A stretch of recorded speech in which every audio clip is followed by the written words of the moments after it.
To the Hauntmobile. Let's go. Atomic batteries to power. Turbines to speed. Roger. Ready to move out.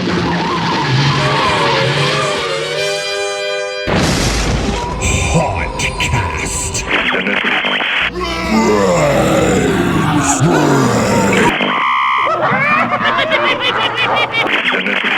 Radio for haunters and Halloween fanatics. Clench your jewels and hang on for your life. Welcome back to the dungeon, me minions. Hauntcast is a radio for haunters and Halloween fanatics. Oozing with haunt tips, tricks, tactics, news reviews, how-tos, interviews, and lots of booze. He was born an asshole, but he's a dick by choice. It's our G-host, Baker. Hey kids, just like the bundle of sticks just said, I am your G-host, Baker, a 13-plus year home haunter, 30-plus year DJ, and a great big Halloween fan. If you're joining us in the dungeon for the first time, please obey the rules. The Hauntcast rules are the same as preschool rules. If you pee your pants, you will be sent home. Whether that's due to fear or swilling one too many PBRs. Tan Hunt, let's welcome in Sleazy Company from the 101st Scareborn. The Sage of St. Louis, aka Revenant, will tear off his clothes and let his monster run wild as he unleashes Bestiary. He's ready for the summer as he's just airbrushed a six-pack over his bare belly. Our Master of Ceremonies, JT, will review The Wind, Headhunter, I Trap the Devil, I Spit on Your Grave, Deja Vu, and Brightburn. Adding Hauntcast to his other 17 side hustles, Jeff Doan jumps behind the anchor desk and cues up the teleprompter to deliver news from beyond. The Pete Best of the Screen Team, Nice Beatles reference, Baker. going all helter-skelter as he skips down the long and winding road, Wick Ed Gannon brings you Something Wicked. Line up, fellas, as Morbid Mariah is here to put out... put out the creepiest and spookiest info from all sides of the darkest web. Baker, tag me in. Proving there are some things that you just can't find on Amazon. Yeah, F you, Bezos. Nathan Fronczak opens the doors to Slaughterhouse Studios and gives Baker a tour in the black market. And project manager of Legends of the Fog Haunted Attraction, Michael M.J. Jonathan, will blow off some steam with Baker and shine some fog lights on his decade-long career in the pro-haunt industry. If you would like to support our Ponzi scheme, all of the links have been added to the Hauntcast.net website. Support us on Subscribestar, Patreon, or PayPal. We started this crowdfunding thing exactly 1 year ago. And right now, we are below the mark we need to continue on a bi-monthly basis. So listen to the end of the show for more details. And if you want the show to continue on a bi-monthly basis for some ungodly reason, step up now. You know, the Hooker and Blow Fund isn't going to replenish itself. If you've already donated at least 10 bones a month, then struggle your way all the way till the end of the show, as Scully will be giving away a Spider Hill Prop Works PVC armature kit and a wood-carved gargoyle. Wings don't fail me now. Let's get batshit crazy with tracks from Bat! And my interview with MJ from Legends of the Fog Haunted Attraction is dead ahead. Cemetery Man.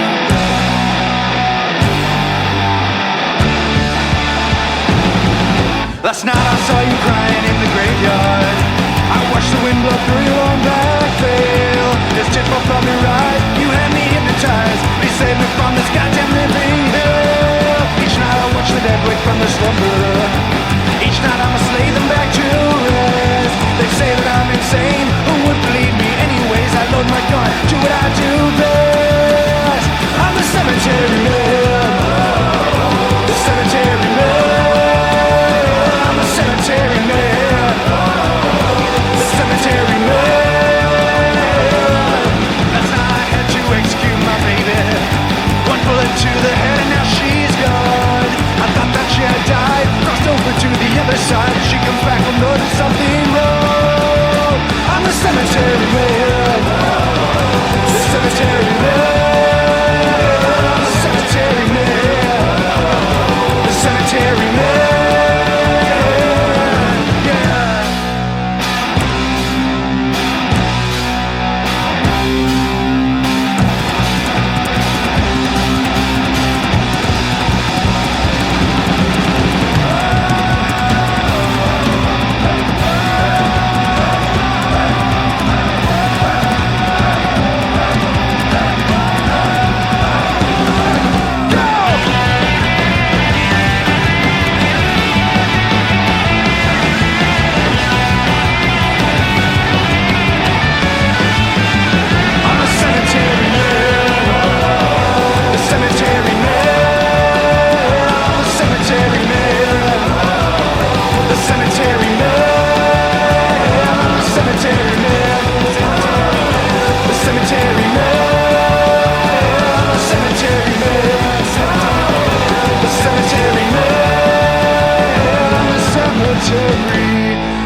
Every year, tens of millions of people flock to Florida for its sunny beaches and world-famous tourist attractions. Most never learn about the strange and unusual locations just off the beaten path. From the UFOs of Gulf Breeze to Robert the Haunted Doll in Key West, learn about the myths, monsters, and legends from the dark side of the Sunshine State with author Mark Muncy and illustrator Carrie Schultz in their books Eerie Florida and Freaky Florida from the History Press. Find them at eerieflorida.com or wherever books are sold. Ladies and gentlemen, we interrupt our program to bring you a special bulletin. Hauntcast News. This is Jeff Doan coming to you with news from beyond. With Transworld 2 months behind us now, convention season has launched into full swing. So let's dig a little bit deeper into some of Halloween's other top conventions. In May, West Coast Haunters Convention kicked off the 10th through the 12th. And personally, I have to say I have a lot of admiration for this convention due to its humble origins. For over 30 years, Ed Roberts has worked hard running the Nightmare Factory, a non-profit haunted attraction which benefits Oregon School for the Deaf. The foundation of this convention was made possible by Ed Roberts. He started this convention in 2010 for his students at Oregon School for the Deaf to be able to attend a trade show or convention within the Halloween attraction industry. Unfortunately, cost was such a factor, he wasn't able to take them to larger conventions. He decided it was better to start his own convention where all of his students could participate. This convention sets apart from the rest as it has interpreters on hand so that Ed's students can participate in all the convention festivities as well as learn from experts as how to make Nightmare Factory the best attraction they can. Besides that, they also even offer many grants and other opportunities for nonprofit and charity haunts, as well as special and fun, unique after-hour activities, such as the 13th floor contest, which involves 22 hotel rooms being decorated and going all out. And if you didn't get a chance to join in the fun this year, they've already released their dates for 2020 and will be having the convention May 15th through the 17th in Portland, Oregon. Next up on our convention list is the Ohio Halloween and Haunters Convention, May 17th through the 19th, located at the Ohio State Reformatory. This is pretty unique and special compared to a lot of the other conventions, because instead of being located at a hotel or on the convention floor, you're actually on the grounds of the Old Haunted Reformatory. This convention has been made for all haunters, but main focus is on the folks that often get overlooked by some of the larger conventions. This includes people with incredible yard displays, home haunters, and haunts with amazingly low budgets, but with amazingly big productions. The Ohio Halloween and Haunters Convention includes a ghost hunt of the Haunted Reformatory, over 40 plus vendors, as well as 3 haunted attractions to check out, including Blood Prison, Lessons in Fear, and Trail of Nightmares. While this convention is definitely newer on the convention circuit, it certainly does sound like it's worth checking out and experiencing for yourself. Coming up in June, Midwest Haunters Convention takes over Illinois. Midwest Haunt Convention kicks off with a pre-convention bus tour of some of the top haunted houses in the area, including Dead Rising, Midnight Terror, Massacre, Basement of the Dead, and on Friday night, a tour of Zombie Army's Hell's Gate. Similar to Trance World, Midwest features a plethora of after-hours events, including contests and parties. This convention promises to be a must-see for any Halloween enthusiast. If you don't have the opportunity to make it to any of these 3 conventions, definitely check out your local upcoming Comic-Con convention. Not only are Comic-Con conventions a fun excuse to wear a costume, but it is also a great way to mingle with like-minded people who are amazing at creating costumes and special effects. I personally go to Denver Comic-Con on a yearly basis as to recruit new staff for our teams at the Frightmare Compound, Dead Zone Scream Park, and Escape Reality Denver. Besides attending conventions, film and TV always provide an outlet for some inspiration, and Hollywood certainly has teased us with some upcoming projects. While we've only caught a quick glimpse through its trailer, American Horror Story has teased us of its new 1980s slasher theme. It Chapter 2 also dropped its trailer, which features a full-length scene from the movie. While we may have to wait till fall for the film to release, You'll Float 2 on September 6th. Celebrating its 35th anniversary, Ghostbusters also plans to pump out another film, this time skipping over the events from the 2016 films and going back to the characters of the original 1984 classic. While there's not a lot out there yet about this movie, we have seen clips of the original 1959 Cadillac Millimeter ambulance on set, as well as are aware of Jason Reitman's involvement with the project. Jason Reitman is Ivan Reitman's son, who originally helped write, direct, and produce the original Ghostbusters. This project certainly sounds promising, and we look forward to seeing more moving forward. Oftentimes, studios use events such as Halloween Horror Nights at Universal as a way to promote upcoming films such as these. As a Halloween Horror Nights die-hard fan, I enjoy going to the event every year out in LA. Halloween Horror Nights itself as an event has gained a little bit of a cult following, if you will, and it's always interesting to hear the speculation from fans as to what haunts and attractions they believe will be at this year's event. Last year, Warner Brothers Studios opened their own Halloween event called Horror Made Here, across the valley from Universal. This caused a bit of an issue as fan favorite characters such as Jason and even Freddy were Warner Brothers properties and were no longer allowed to be used at the Halloween Horror Nights event at Universal Studios. With the announcement that Warner Brothers will no longer be doing an event this year, fan speculation has already begun if these properties will once again be seen within the Universal parks. As any haunt staff will tell you, build season is already here and projects are already underway at Universal parks as they prepare for this season's Halloween Horror Nights. So far, Universal Orlando has released 3 of this year's attractions. Classic Monsters, which was a fan favorite in LA last year, will be coming to Orlando. We will also see a Stranger Things Season 2 attraction, as well as an original attraction, Nightingale's Blood Pit. In LA, we will see Frankenstein Meets the Wolfman, a continuation on their Classic Monsters attraction from last year, as well as Stranger Things Season 2. Over the next 3 months, Universal will officially release the upcoming attractions for this this season's Halloween Horror Nights. Although Halloween Horror Nights Unofficial, a fan site which has been fairly accurate in the past, believes that we will see 3 new attractions this year, including House of a Thousand Corpses, Killer Clowns from Outer Space, as well as a Ghostbusters attraction. I personally hope all of these rumors are true, as I believe they would make great attractions, and once again, with the ability to use Warner Brothers, would love to see an It attraction in park. Until next time, stay scary, people. Step right up and get your products over here. The black market. This guy speaks softly, but carries a big brick on a stick. His name is Nathan Fronczak of Slaughterhouse Studios. Hey, Nathan, what's happening?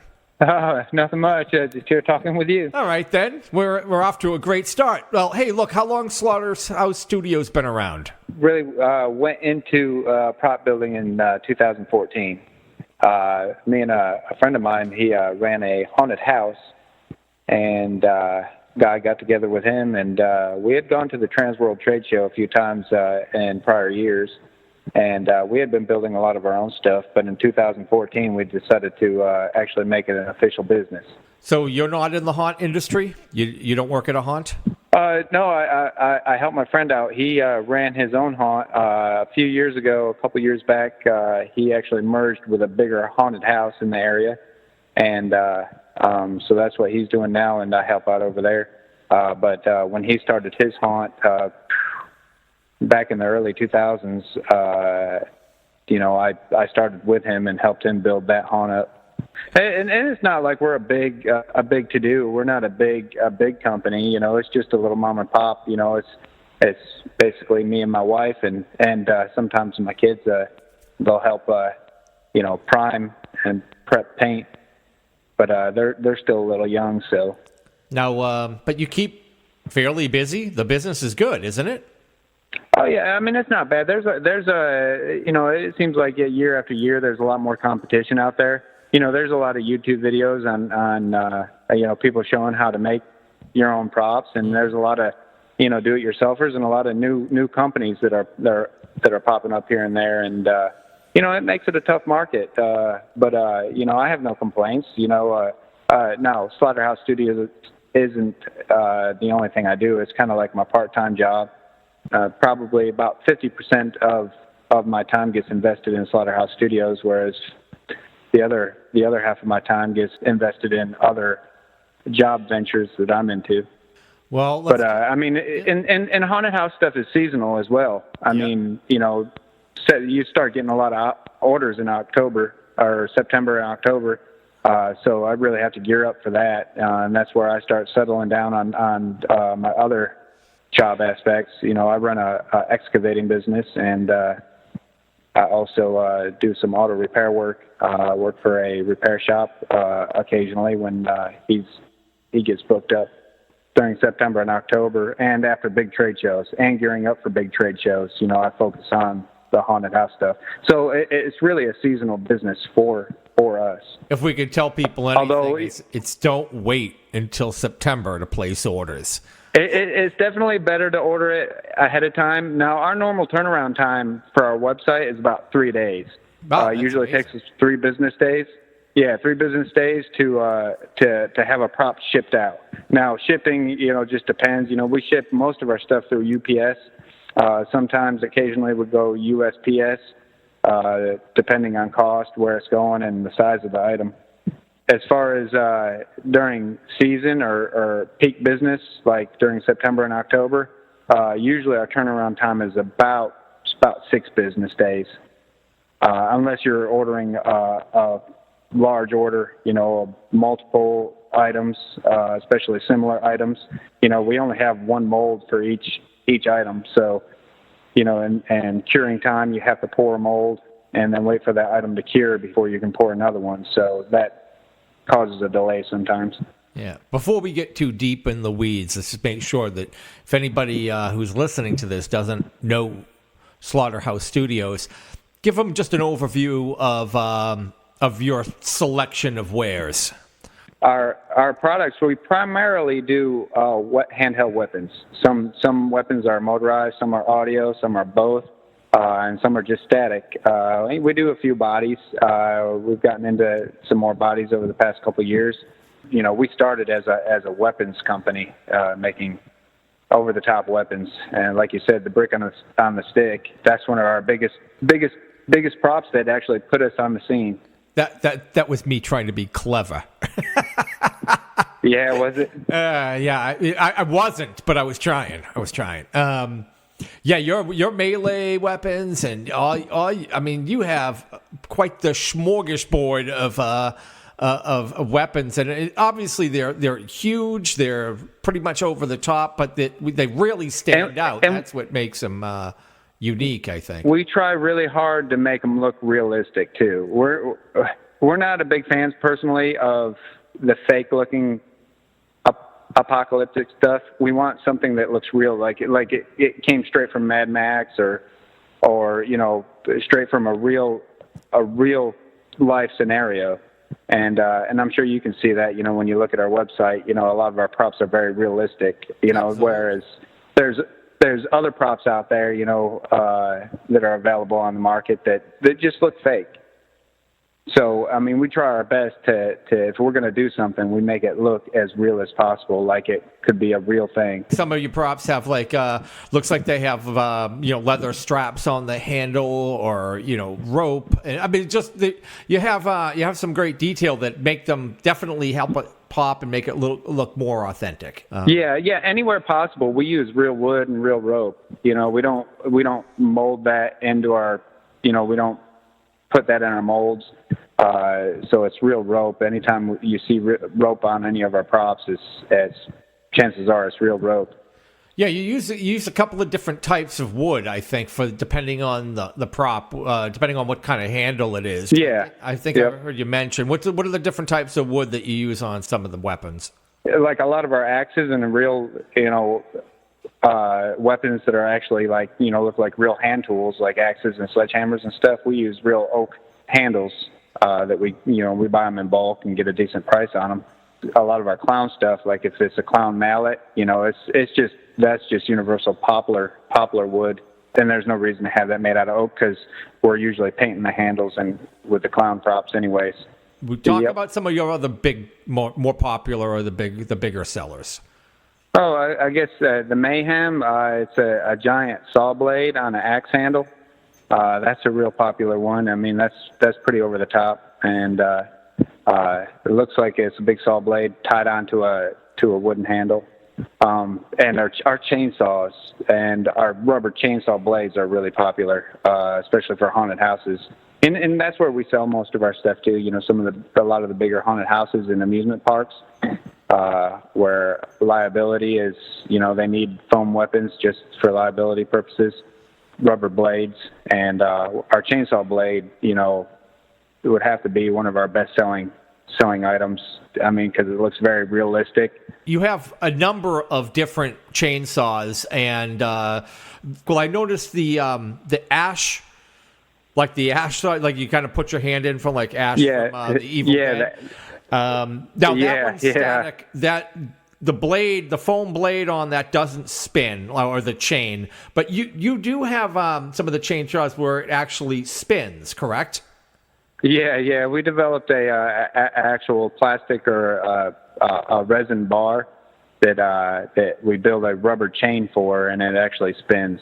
Now we can put that. We've actually done a lot of custom props, and we get custom orders all the time where people want us to put a spinning blade on something that we haven't done before, and so we take our chainsaw blade that has a spinning rubber chain, and we can incorporate that into a lot of arm attachments or other props. Buddy of mine, JT, who's on the show with me, he does Q-Line over at the Bait, so he's purchased like your equivalent of Lucille, the bat with the barbed wire on it. He's picked up. The crazy thing is we had that out long before. I know, before The Walking Dead actually came up. I think we had it probably almost 3 years before it showed up on the TV show, and you know, the one on The Walking Dead looks very similar to ours. Maybe Kirkman was Which actually, it helped us because as soon as it showed up on the TV show, our sales on that particular prop went through the roof. You have the bush axe and like the scythe and a whole bunch of... Talk a little bit about those. Oh, the scythe, like the Grim Reaper scythe? Yeah. That's actually a pretty popular one, too. I'd have to say it's probably currently the best one on the market. I mean, there's other companies that have made them or are currently making them.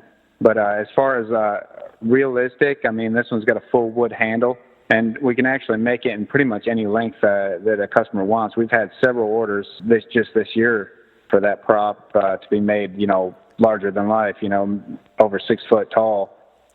So, and that's very doable. What's the rough size of the handle and the blade on the most common? Well, the common one, like if you just go straight to our website and buy it off our website and don't add any notes and don't make any special requests on it, it stands about 5.5 foot tall once it's fully assembled. Now we ship that one because of the shape and the size and shipping purposes, so it doesn't get damaged. We ship it disassembled, so that the actual scythe head is not attached to the handle. And once you get it, you put the head on the handle, and you can glue it on, or it's actually a really tight pressed fit, and you don't have to glue it on as long as you're not going to be swinging it around too violently. The head won't ever come off. But it stands about 5.5 foot high. Standing on the ground upright once it's put together. How did you learn your craft? Self-taught, really. I'm, out of high school, I went to a tech school for automotive mechanics, and I was a mechanic, BMW master mechanic for about 13 years, and I left that pretty much start and do the Halloween props, and self-taught is, working with a friend of mine, Al, and working at his haunted house and just building stuff for him. The biggest thing in creating this kind of artwork is knowing the material and how material reacts and what materials are compatible with other materials and it's investing the money and the time to play with the different materials. That's really the biggest key, in my opinion. You get a line of non-pneumatic. I mean, they're animatronic, but they run on 12 volts. You've got a couple of different props there that are great for, especially if, like I say, if you're not running pneumatic lines, or you have an area that's hard to get the lines over, or pressure and a number of other issues that you can run in with running air. Talk about some of those products. Well, that stems from us running our own haunted house. We were just a small haunted house, me and, Al and everybody else that helped out when we were doing a Slaughterhouse Horror Experience. And we didn't have air in 2 of the main buildings. And throughout the haunted trail and anywhere else that we put up carports or anything, we didn't have access to air, and it was just not really cost effective for us to run air all the way out there. So that stems from those days when we ran that haunted house, just knowing that it's, a whole lot easier just to be able to plug something into 120 volts and it's ready to go. There's a drill. What is that called? We have a drill press. I'm not sure what we have it labeled on our website. Oh, okay. Whatever. But it's a drill. It's an over-the-top drill press. It drills through a woman. Now we've had orders where we changed out the woman for a man body, which I mean that's no big deal. But not everybody wants a woman getting chopped up or beat up or abused. So, but on our website we market it as the environment is very like that nowadays. So yeah. So and you also have like a. Well, it's not. The blade doesn't. Does the blade spin? There is one where you have like a circular saw that kind of cuts into a body. Yeah, we got a couple different versions. We got the blade itself is about 27, 28 inches across, so it's a pretty big blade. I mean, it's over 2 foot, and we have a couple different versions where you can buy it where it's an overhead blade that actually slices through a body, or a blade that drops down and slices through a body, And we also have a 17-inch blade that actually drops down and slices through. And then we got a version where it just mounts in the table and it spins like it had already cut through the body. You also have a couple of smaller animatronic props as well. Oh, are you talking about we got a dog, a cat, and a spider? Yeah, you can put them down feet level. You've got like a little, what do you call them, like demon dog. And those are kind of cliche. You know, those have been around. You know, little props like that have been around for ages. And it's just something that, you know, we wanted to do, to have our own. You have an electro chamber. We got a woman in a I guess a half circular, kind of like a cryo chamber looking device, and she gets electrocuted. You know, she's in there shaking around, screaming, and you know, we got a strobe light on her. Nothing too fancy, but it's another one of those that runs off. It's a 12-volt prop, but you plug it into the wall. It's got its own power inverter, you know, that converts 110, 120 volt, you know, wall outlet power into 12 volts, and the whole system runs off of the 12 volts. And we also got the aliens. So the aliens started, we got contacted by a gentleman, I think in New Jersey or New York City, can't remember, but doing an escape room. And he wanted an alien with some drop panels on the side of the cryo chamber. And so we made him an alien, and thought it'd be fun to make a couple different ones. So we made a few different ones. And the coolest thing, now that we're talking about the aliens, I took a life cast of my oldest son and used his body, because he's really skinny, kind of tall and lanky, and turned his body into an alien body, put an alien head and hands and feet on him. You know, normally, you know, a lot of our life casts we always, you know, pay our models. And, but, you know, they were my own kids, because I did a life cast of my two boys. Payment for them was a trip to Chuck E. Cheese, just dad and them, you know, spent the whole day together at Chuck E. Cheese. That's a bargain. So they were more than, yeah, they were more than happy to do it. And they were troopers. I mean, because I don't know if you know much about life casting, but I mean, you got to lay there for a few hours while the silicone dries, and after the silicone cures, you gotta get a hard shell put over it. So you gotta hold still this whole time. You know, kind of intense, especially for a kid. Young kids, not yeah. Now the whole process, you know, because they were young kids. You know, we didn't do the whole process in one time. We did sections. We did sections of their body at a time, and then after I did those life cast sections, then I made fiberglass copies of their bodies and seamed them together, and then made a final mold off of the fiberglass body. You took it easy on him then. I think my youngest boy, he sat there the longest, because he was the first one that was willing to do it. He was all about going to Chuck E. Cheese. So he was, you know, jumping for joy and wanted to do it. And he actually fell asleep, and I did most of his body in the first session. And it took about an hour and 45 minutes. But he fell asleep, so he didn't know what was going on. Outside of the melee weapons, which people use as accessories for the costume, you actually do full costumes. How many different costumes do you have? Well, as far as full costumes, we don't go overboard on the full costumes. There's some companies out there doing some great full costume stuff, and I'll be the first to tell you that we're not the best with a sewing machine. So there's definitely companies out there that make some great costumes, and I would recommend going to them as far as full costuming. But we do make some of the accessories, like shoulder pads and shin guards, you know, boot covers, and the different accessories for costumes. You know, we sell spike strips for those people who want to make their own costumes. They're foam spikes that you can glue or stitch or put on any kind of costume that you want. But as far as costumes go, we're kind of more of an accessory to the costuming side of things. All right, so if people want to go and check out all your products, every single thing in your product line, where do they go?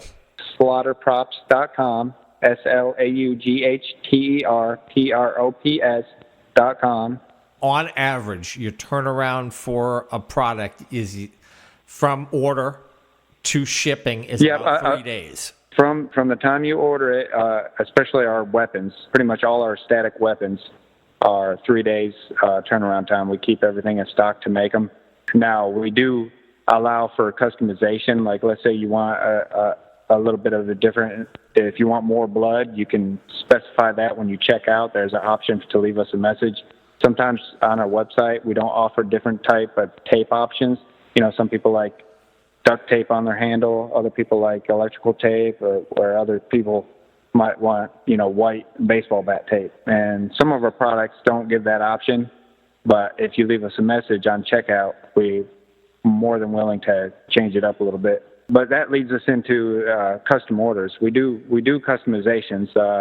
Sometimes we have to charge a little bit more depending on how much more work is going to be involved in the paint work, like clown. Sometimes the clown stuff takes a little bit more time with the painting process. So usually it's a $15 charge to do any kind of clown work or clown paint scheme. But custom orders, you'd need to contact us. The best thing to do is to call us or email us and let us know what you're looking for.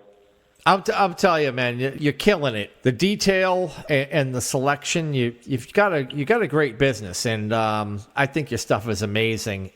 And if you haven't checked it out and you didn't see him at Transworld, go over to slaughterprops.com right now. Go peruse the selection. Place an order early. Don't wait till September. Don't wait till October. Don't make him scramble at the last minute for you. All right, Nathan. Anything else you want to throw in there, or? And like I said, you know, everything that you order on the website or order from us is made after it's ordered. You know, it's not. We don't have anything sitting on the shelf waiting, ready to ship out. So you know, you're getting a customized piece and a brand new piece. You know, not something that's been sitting around. Well, Nathan, I appreciate it, and I hope you have a great season. All right, I appreciate it.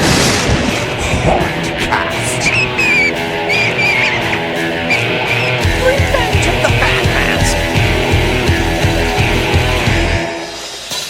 Revenge of the Bat Mask, Bat Mask. Revenge of the Bat Mask, Bat Mask. Revenge of the Bat Mask, Bat Mask. Revenge of the Bat. You think you're dreaming, ain't got no time. 3 men in black, baby, can't believe your eyes. And you don't know what the hell you're gonna do. Never cross your path with the man.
May has come and gone, and with it May 10th, the 1-year anniversary of one of the scariest moments in my life, my first stroke. There I was, in a house I had technically already moved out of, all alone, no one aware that I was there, and no phone service. Thank God I hadn't left my cell phone in my car, or things could have gone much worse.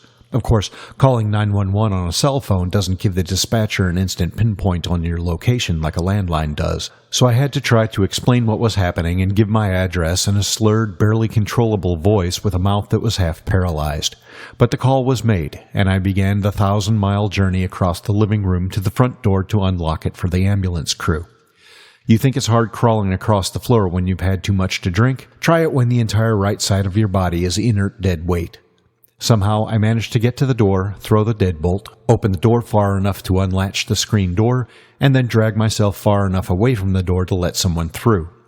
I lay there quietly, strangely calm, and waited, hoping that the next person at the door would be one of the EMTs and not someone else.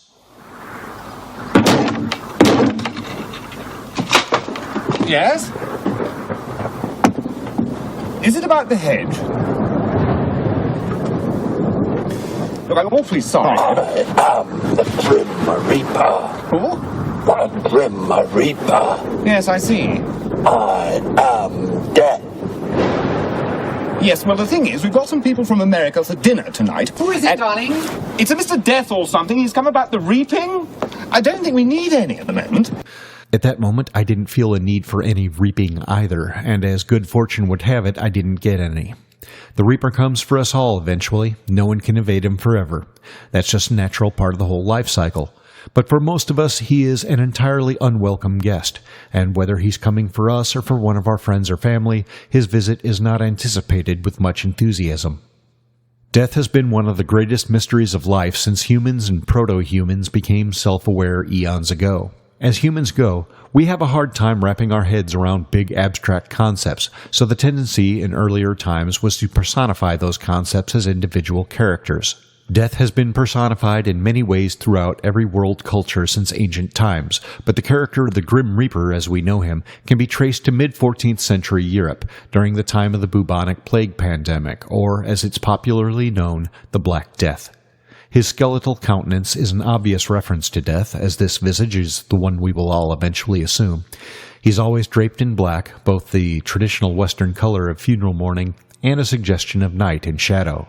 Death was always shown carrying a deadly weapon, either a sword, crossbow, or dart, but owing to the mass casualties of the Black Death, this was eventually replaced by the scythe, an agricultural tool, which was used to mow down vast swaths of humanity as if they were mere stalks of grain in a field.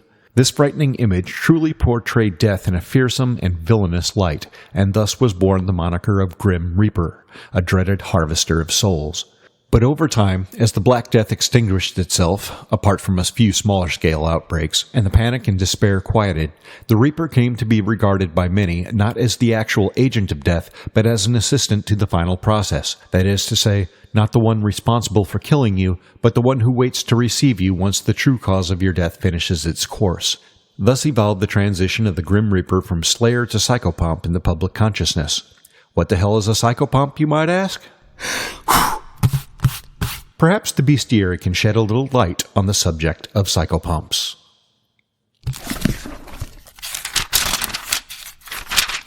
The word psychopomp means guide of souls and comes from the Greek psyche, which, depending on context, can mean breath, life force, mind, or soul, and pompous, which means guide.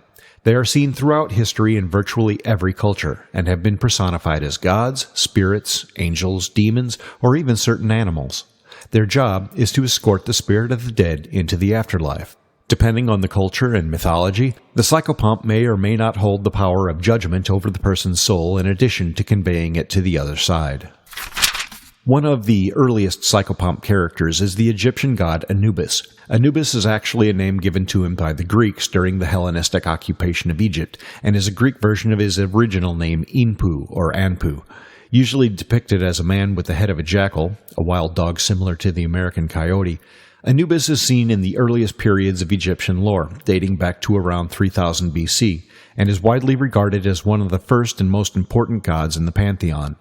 He was the original Lord of the Underworld until Osiris replaced him in that role many centuries later, upon which he assumed the role of Guardian of Graves and the Patron of Embalmers. His physical countenance is probably due to the problem of jackals and other wild dogs digging up graveyards to get to the corpses. So, in the spirit of fighting fire with fire, a jackal was chosen as the grave's protector. Anubis is something of an anomaly in the pantheon, as while several shrines in his honor have been found, archaeologists have to this day been unable to find evidence of any temple dedicated to him. It is believed that every tomb and cemetery is considered a de facto temple of Anubis. While Anubis was revered as a guardian and guide of souls, he was also feared as he had the power of judgment over the dead. He would weigh each person's heart against the weight of a feather to determine if the deceased soul was pure enough to merit entry into the afterlife and enjoy a peaceful and happy eternal rest under his care and protection. If you failed the way in, instead of ushering you into heaven, he would feed you to the demon goddess Ammit, the devourer of souls. So be good for goodness sake. He was also a pretty vicious badass. When the god Set turned himself into a leopard to attack and kill Osiris, Anubis hunted him down, branded him, skinned him, and wore his pelt as a warning to any robbers and desecrators of graves. Definitely not someone to piss off. The ancient Greeks had a number of characters associated with death. While the actual god of death was Thanatos, the most well-known deity in the role of psychopomp was the god Hermes, also known as Mercury by the Romans and Termes by the Etruscans of ancient Italy. Hermes filled a number of roles, and in his role of the messenger, he was the one deity that could freely travel between the land of the living and the underworld of Hades. He was, therefore, the one individual that could actually deliver a soul there and return. An interesting cross-cultural hybridization of gods occurred in Hellenistic Egypt when Anubis was blended with Hermes, creating Hermanubis, who came to represent the Egyptian priesthood and engaged in the investigation of truth. Another well-known Greek figure is Charon, the ferryman. The rivers Styx and Acheron were said to be the border that separated Hades from the land of the living, and if you weren't escorted to Hades directly by Hermes, you had to cross the river in Charon's boat. There's some dispute, however, over whether or not Charon can be considered a true psychopomp, because first, he didn't show up to collect the spirit of the dying. They had to find their way to the river themselves or be led there by Hermes. Secondly, he didn't take you across for free. You had to pay him. The dead in Greece were buried with an obol, a silver coin, to take with them as payment for Charon. If you couldn't pay, you didn't get a ride and were forced to wander the banks of the river for 100 years. I haven't been able to find any reference to what happened after the 100 years were up. Did you get a ride after that, or were you still expected to pay? And if the latter, how the hell exactly were you supposed to come up with the money when you were already dead? I'm sure there weren't very many part-time jobs available on the banks of the river Styx, and if someone died with an extra coin, you'd have to get in line behind all the other deadbeats who wanted it. Mythology just has too many loose ends. In the Abrahamic religions of Judaism and Islam, the angel associated with death is the archangel Azrael. While there is no mention of him in the biblical scriptures, he can be found in writings of Jewish mysticism like the Enoch Scroll. Azrael is said to visit the dying and deliver their souls into the arms of God. There's no mention of Azrael in Christian scripture. This function is instead attributed to the archangel Michael, the guardian and warrior. In addition to being commander of the armies of guardian angels who will fight Satan's legions in the Battle of Armageddon, Michael also frees the souls of the virtuous who are trapped in the earthly realm and guides them to the light. In Haitian and Louisiana voodoo, the supreme creator, Bandai, is distantly separated from his earthly creation, and all spiritual intervention is handled by spirits called Loa. The family of Loa in charge of death are the Gede, who are led by the four barons and Mama Brigitte. The chief Loa among them is Baron Samedi, the ruler of the grave. When someone dies, Baron Samedi digs their grave and greets their soul on the other side. There are several psychopomps among the Gedes serving under the barons, including Papa Gede, the first man who ever died, his brother Gede Babako, and Gede Nebo, the first murder victim, who protects and guides the souls of people who die by violence. Not all psychopomps are individual characters. In the Brittany region of France, and to some extent in Wales and Cornwall in the UK, the Ankou, protector of graveyards and king of the dead, is a figure similar to the Grim Reaper, but every parish in Brittany has one of its own. A shapeshifter, the Ankou will appear as a tall, gaunt man in a hooded cloak, a skeleton wearing a broad-brimmed hat and carrying a scythe, or even a mere shadow. He either walks along the road or drives a cart pulled by 4 black horses and comes to the houses of the dying to collect their souls. Every year, the last person to die in a parish will become the Anku for the duration of the following year. One belief that crosses many cultures is the idea of the dying being visited and guided by dead family or loved ones.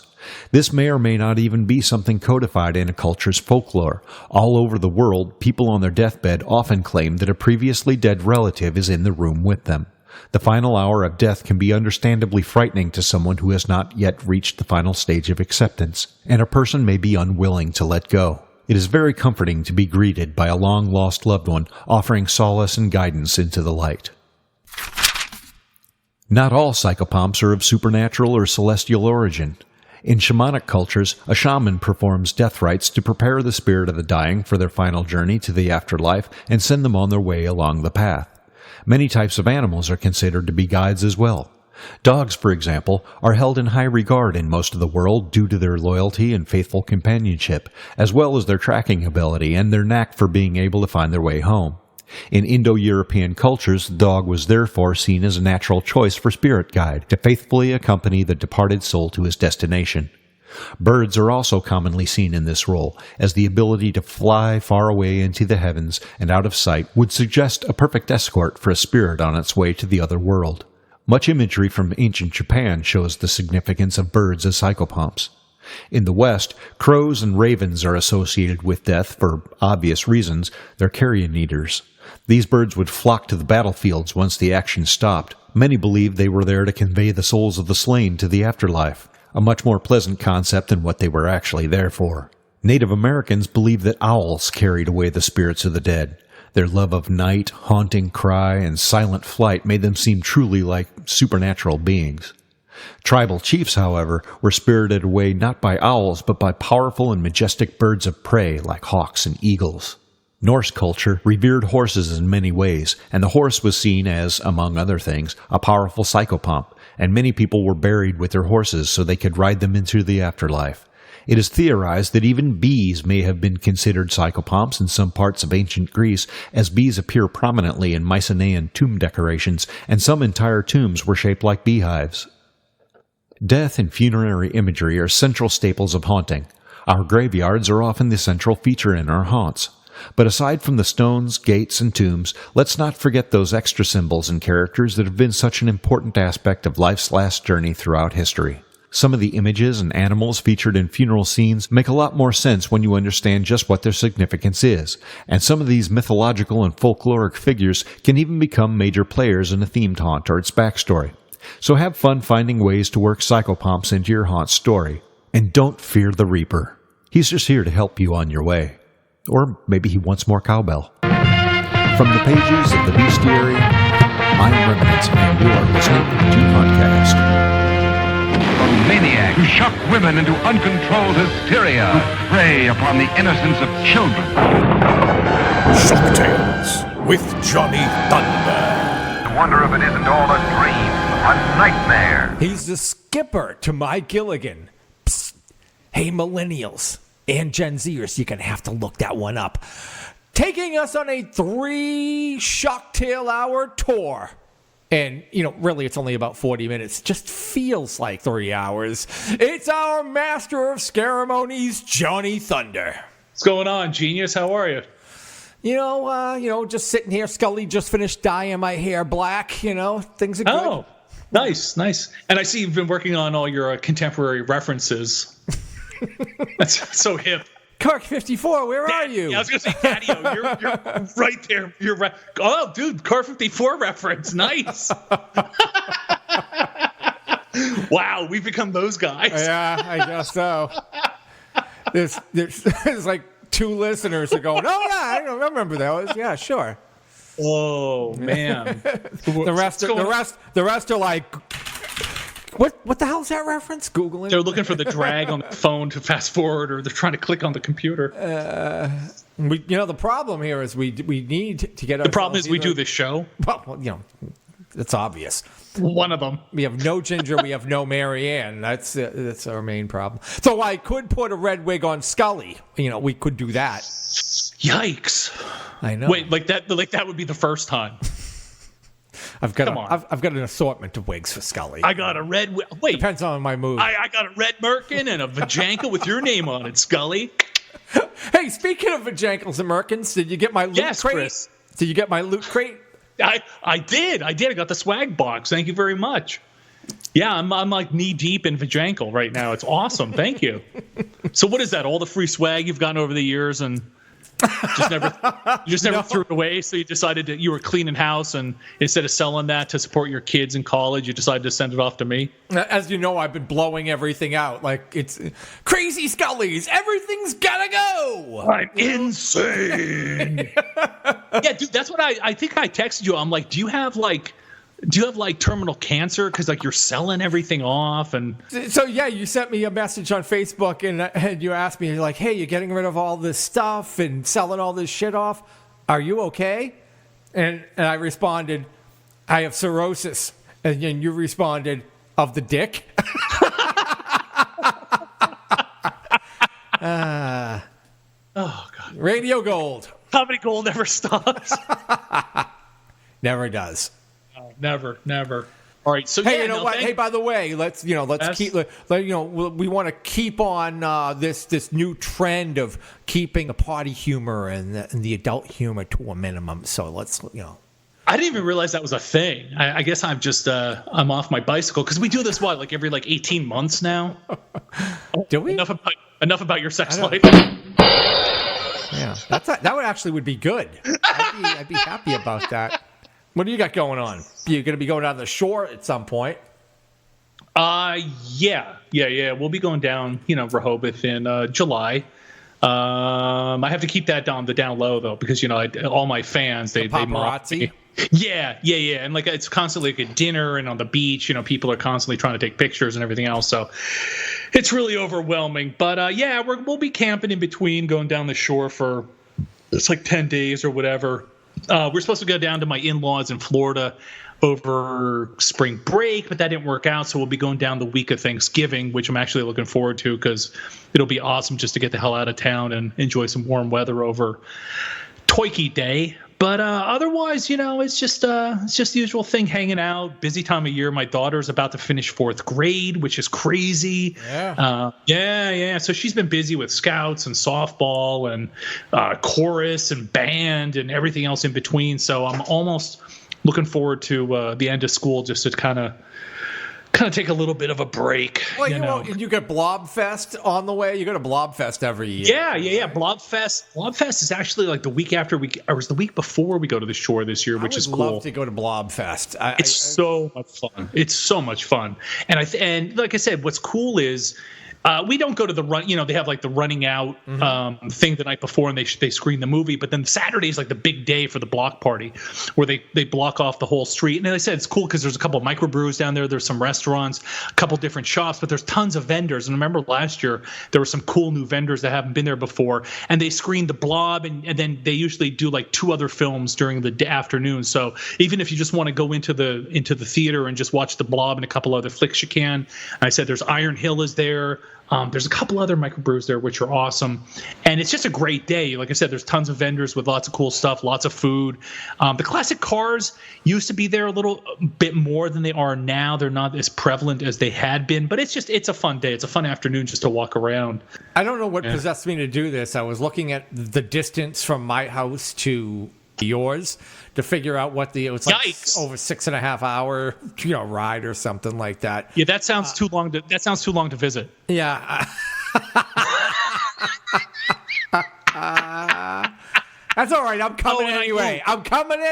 Oh, and I moved. I'm sorry. And I moved. Because I was wondering, I'm like, would it make sense if I did decide to go to the Bates? And then I was like, I wonder how far his house is to the Bates. You're only like 20 minutes away. Is that right? Yeah, it's about 50. Or, yeah, we don't have to get specific. It's about 50. People get drawing a radius from the Bates around the area to figure out where Johnny Thunder lives. Well, I told you, trick or treat night. Like I'll be out in the driveway in the yard or something. And I told you the one year, this big gang, not last year, actually every year, but the year before, this giant group of kids walked down the hill and they're like, Bubba! And I was like, oh God.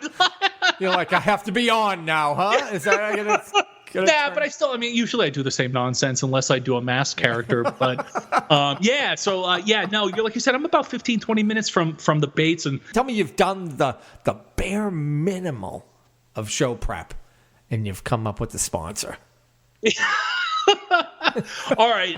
This time around, my side of the lunacy is sponsored by Aston Abbey Chocolate Frog. It's a chocolate jalapeno pepper stout. It's a very light stout. It's awesome. And I promise no amphibians were killed in the making of this brew. Now, I'm almost afraid to ask what you're drinking, Sparkles, or eating or injecting or snorting. I picked the wrong week to quit sniffing brew. Sponsoring my side of the lunacy is Brewmeister Brewery's Snake Venom, clocking in at a whopping 67.5% alcohol by volume. So you don't have to do the math. That's 135 proof. Sink your fangs into the strongest beer on the planet, Snake Venom. All right, everybody. Welcome back to the last bar on the left. My name is Johnny Thunder. I, unfortunately, am serving up another round of Shocktails. All right, let's get to some books that I've read this month. And, of course, Chris, that's like his kryptonite, so he has nothing to do with any of these reviews, thank God. Fuck books. Oh, no. Books are for pussies. No. Go hit the gym. The first book I wanted to cover is called Terror in the Desert, Dark Cinema of the American Southwest by Brad Sykes. Set in the American Southwest, desert terror films combine elements of horror, film noir, and road movies to tell stories of isolation and violence.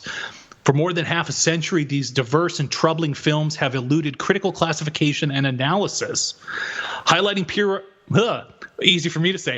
pioneering films and bizarre production stories, the author traces the genre's origins and development, from cult exploitation like The Hills Have Eyes and The Hitcher, to crowd-pleasing franchises like Tremors and From Dusk Till Dawn, to quirky auteurist fare, including Natural Born Killers and Lost Highway, to more recent releases like Bone Tomahawk. Rare stills, promotional materials, and a filmography are included. This was really, really cool because, as noted in the bio about the book, this is a group of films that I never really thought about as a genre. You might think like, oh yeah, that's in a desert and that's in a desert. But when this author kind of takes a lot of the themes and different settings of mostly horror films, some of them are thrillers, you're like, wow, there is this whole little subgenre that you've never really thought about before. So if you're interested in that kind of a flick, or you just want to have something different to read, definitely check out Terror in the Desert. Now, a book that would probably only appeal to very hardcore film fans, not even horror film fans, is called Thrills Untapped: Neglected Horror, Science Fiction, and Fantasy Films, 1928 to 1936, by Michael R. Pitts. Now, this book gives deserved attention to nearly 150 neglected films, covering early sound era features, serials, and documentaries with genre elements of horror, sci-fi, and fantasy from all kinds of different studios, major and minor and independents. Again, full credits, synopses, critical analyses, and contemporary reviews are provided. There's a lot of very interesting films in this that I had never even heard of. And as noted, they are all covering the transition from the silent films to the talkies. So there's a lot of stuff here that was really experimental at the time. They covered all different types of genres. A lot of them are more fantasy, thriller, not necessarily horror. Some horror films are covered. So it's not necessarily straight up horror. And as I said, if you're more a student of film, I think you'll appreciate this book. So definitely check that out. Now, not just books, but how about some comic books we can talk about? There's a couple I just wanted to spotlight. Again, there's so much that's out every month. I can't cover everything, and we only do the show once in a while. But two that I wanted to spotlight. The first one from Valiant is called Punk Mambo. It's from writer Cullen Bunn and artist Adam Gorham. It's a horror comic book about this character, Punk Mambo, who's a hard-living voodoo priestess who grew up in London, then relocated to Louisiana's Bayou Country. Now she's a mystical mercenary for hire, and she investigates a series of abductions in New Orleans, and the first issue ends up with her being transported to Haiti, trying to figure out what happened to her voodoo priestess what do you call it? The Loa or whatever, the spirit that helps her fight the forces of evil. I thought it got off to a good start. Like I said, there's only been a first issue so far.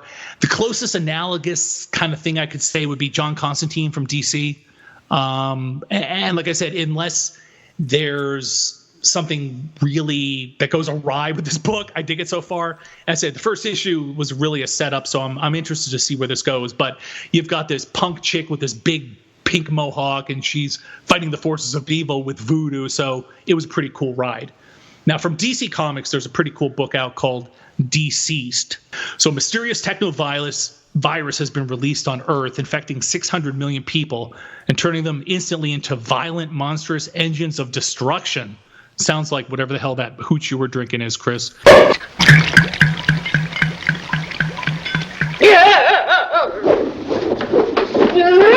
So the heroes of the DC universe are caught completely unprepared for a pandemic of this magnitude and struggle to save their loved ones. But what happens to the world's greatest heroes if the world ends? New York Times bestselling writer Tom Taylor, who did Injustice, returns with a terrifying new tale. This is really cool. And of course, at first, if you're a comic book fan, you might go, oh, this is DC doing basically Marvel zombies. But this is a little bit different. As described, it's a technological-based virus. It's basically based on apocalypse, and it comes from Darkseid's anti-life equation kind of thing. And when it's transmitted to Earth, it's transmitted through Cyborg, the half android, half human character, who transmits it basically because he's connected to every device on Earth. So whether you're on your computer or your cell phone or your tablet, it's transmitted to humans via the computer. So it's interesting, and again, it's probably going to end up very dark, and everyone's going to kill each other. If you've read Injustice by Tom Taylor, basically it's an out-of-continuity story where the Justice League basically just turns evil and kills everyone and kills each other. So if you're into some nihilistic computer DC shit, check out Deceased. All right, so since we're talking about comics and books, I just wanted to spotlight a couple artists that I found recently. Now, you might be out there and going, yeah, I know this guy, yeah, I know this guy, yeah, I know this guy, and JT, you're late to the party, but I want to give them some shout-outs. So the first author is Jason Lyman, and if you're at all familiar with his work, he does some really, really cool artwork that it incorporates. It's not necessarily straight up horror, and it's not necessarily Halloween, but it incorporates, if you look at it, there's a lot of skulls and bones and clowns and so forth. And it also incorporates a lot of, I don't know if you want to say like found items, maybe like buttons or blocks, and it also involves nature and so forth. So most of these are paintings, and they're very pretty to look at. They're sort of like these 3D kind of again, paintings, like maybe like to be found objects of keys or binoculars, or incorporating different parts of nature or carnivals and so forth. So if you're not familiar with him, definitely check him out. You can go over to Lyman, LIMON-art.com. Definitely some very, very cool stuff going on there. And he's also on Facebook, and he's also, I think, on Instagram. This next guy I want to talk about is Rob Birchfield, who just does amazing, amazing work. He's a tattoo artist, and he's also a fine artist. He does these awesome paintings, mostly of the classic monsters, the classic Universal monsters, Hammer stuff. He does some Vincent Price stuff. He does Godzilla and so forth. Just beautiful, beautiful work. Again, Facebook, Instagram, check out his work. He does the most amazing photorealistic monsters that you will ever see, and they're just drop dead gorgeous. You look at every one of these prints and you just want to just line your entire house with this guy's stuff. It's awesome stuff. Go over to horrormovieart.com. And the last artist that I wanted to talk about quickly, I totally dig this cat. I first found him last fall. He did a short story in. Do you remember the comic book miniseries Spook House? Well, it was Spook House 2. Yeah, Spook House 2. So Lance Inkwell is his name, and he does the most insane, beautiful kind of you would think it's kind of like Oswald the Rabbit or Mickey Mouse, like very early 1930s style animation. And in Spook House 2, he did a story called Jack-o'-lantern Jitters, right? So it's about his little character named Gordy and his friend Gertie, and they were trick-or-treating in this haunted spook house. And it was such an incredibly charming story, just this most beautiful, like I said, retro art. And I've fallen in love with all this stuff since then. So he does commission work. He does some great stuff. And what's awesome is he's going to soon launch a comic book based on the Trick or Treat characters. So I'm assuming they're going to be investigating, ghosts and spook houses and just, it's just a really, really cool retro vibe. So again, Lance Inkwell, has his own website link, lanceinkwell.com. He's on Facebook and he's on Instagram.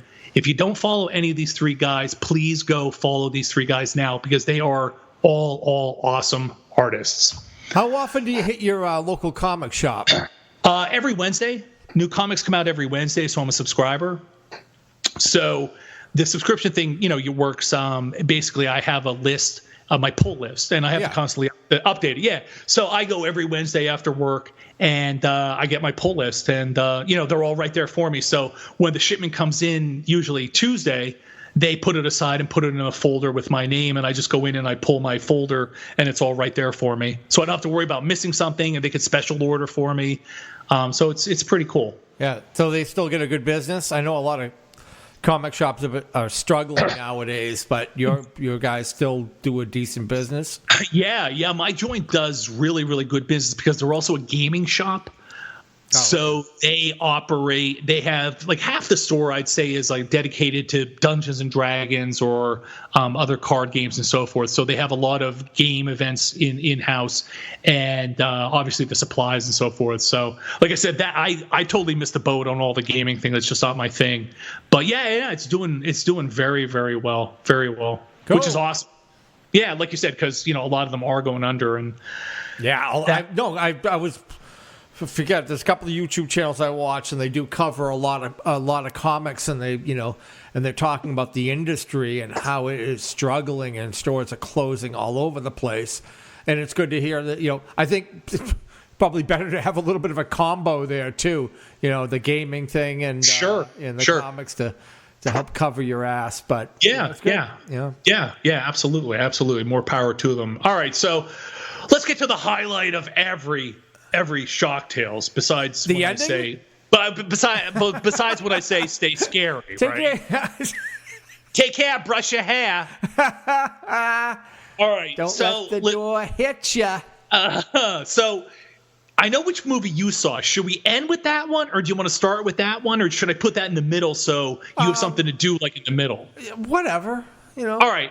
You know what? Then segment. All right. Why don't you lead? Why don't you take control? Freaking son of a bitch. Wait, so you're bottoming this time? You're going to be the power bottom? All right. So let's moving on. All right. You know what? I'm going to be wild. I'm going to change up the outline. And again, spoilers, everybody out there. Was it last month? I posted a picture. I was like, about to record with Chris Baker. And somebody was like, what's that? What are those paper? What's that paper on your desk? And I'm like, it's the outline. And somebody was like, I think it was James McNardy, or sorry, buddy, I can't remember your name, whatever it is. He's British. He doesn't care. And he was like, you ruined the illusion that you two just like get drunk and talk about whatever. And I'm like, well, no, that's how good we are. It actually sounds like there's no outline except there's an outline. All right. Well, so anyways. I never look at the outline, so it's half of us are really going with the flow. Actually, last month, I totally forgot we were doing the show. And I was like, there's no outline this month. Let's just roll with it. Again, not that it matters, but all right. So this time around, we saw a bunch of movies, all right? I saw The Wind, I Spit on Your Grave, Deja Vu, Brightburn, I Trapped the Devil, but I'm going to start with a movie called The Headhunter. Yeah, it sounds like one of the movies from my sock drawer. Yeah, I was going to say, it's not one of Chris's bookmarks on Pornhub, I promise. I always thought I could protect her. What took her from me is still out there. All right, so The Headhunter, directed by Jordan Downey, who also co-wrote it with Kevin Stewart. This flick is about a medieval warrior who goes around hunting monsters that threaten all of mankind. Through his many battles, he's been able to amass a collection of heads from his victims. To finish his collection, he searches for the monster that killed his daughter years ago. Now, this is a flick that it's only 70 minutes long, okay? And it's this very stark, basically one-man show. It's about this guy. Like I said, it's, again, I don't know the historical accuracy. I don't know when or where it's supposed to be, but it's this big kind of dude in this like medieval armor living in this shack. And it's basically just him. There's just this main guy. So you've got to be very invested in this character for the hour, 10 minutes that you spend with him. What you gather is that he lives on the outskirts of this kingdom, and there's sort of this castle, and they'll send messages to him via arrow saying that there's another monster around. So, he first comes home and he has like the head of a werewolf, and he puts it on a pike on the wall, and then he goes out and he finds like a lizard monster, and he puts the head on the pike. So basically, he's the monster slayer for this kingdom. But he visits this grave, and in a flashback, you learn that he had a little girl, maybe 8, 9, 10 years old, who was killed by one of these monsters. And he won't rest until he's gotten vengeance on the thing that took his daughter from him. So there's a little bit of magic involved. There's, like I said, a lot of killing of monsters. Again, I'm not a Dungeons & Dragons guy, which I've said many, many times before. But this movie I really, really dug. I said 70 minutes.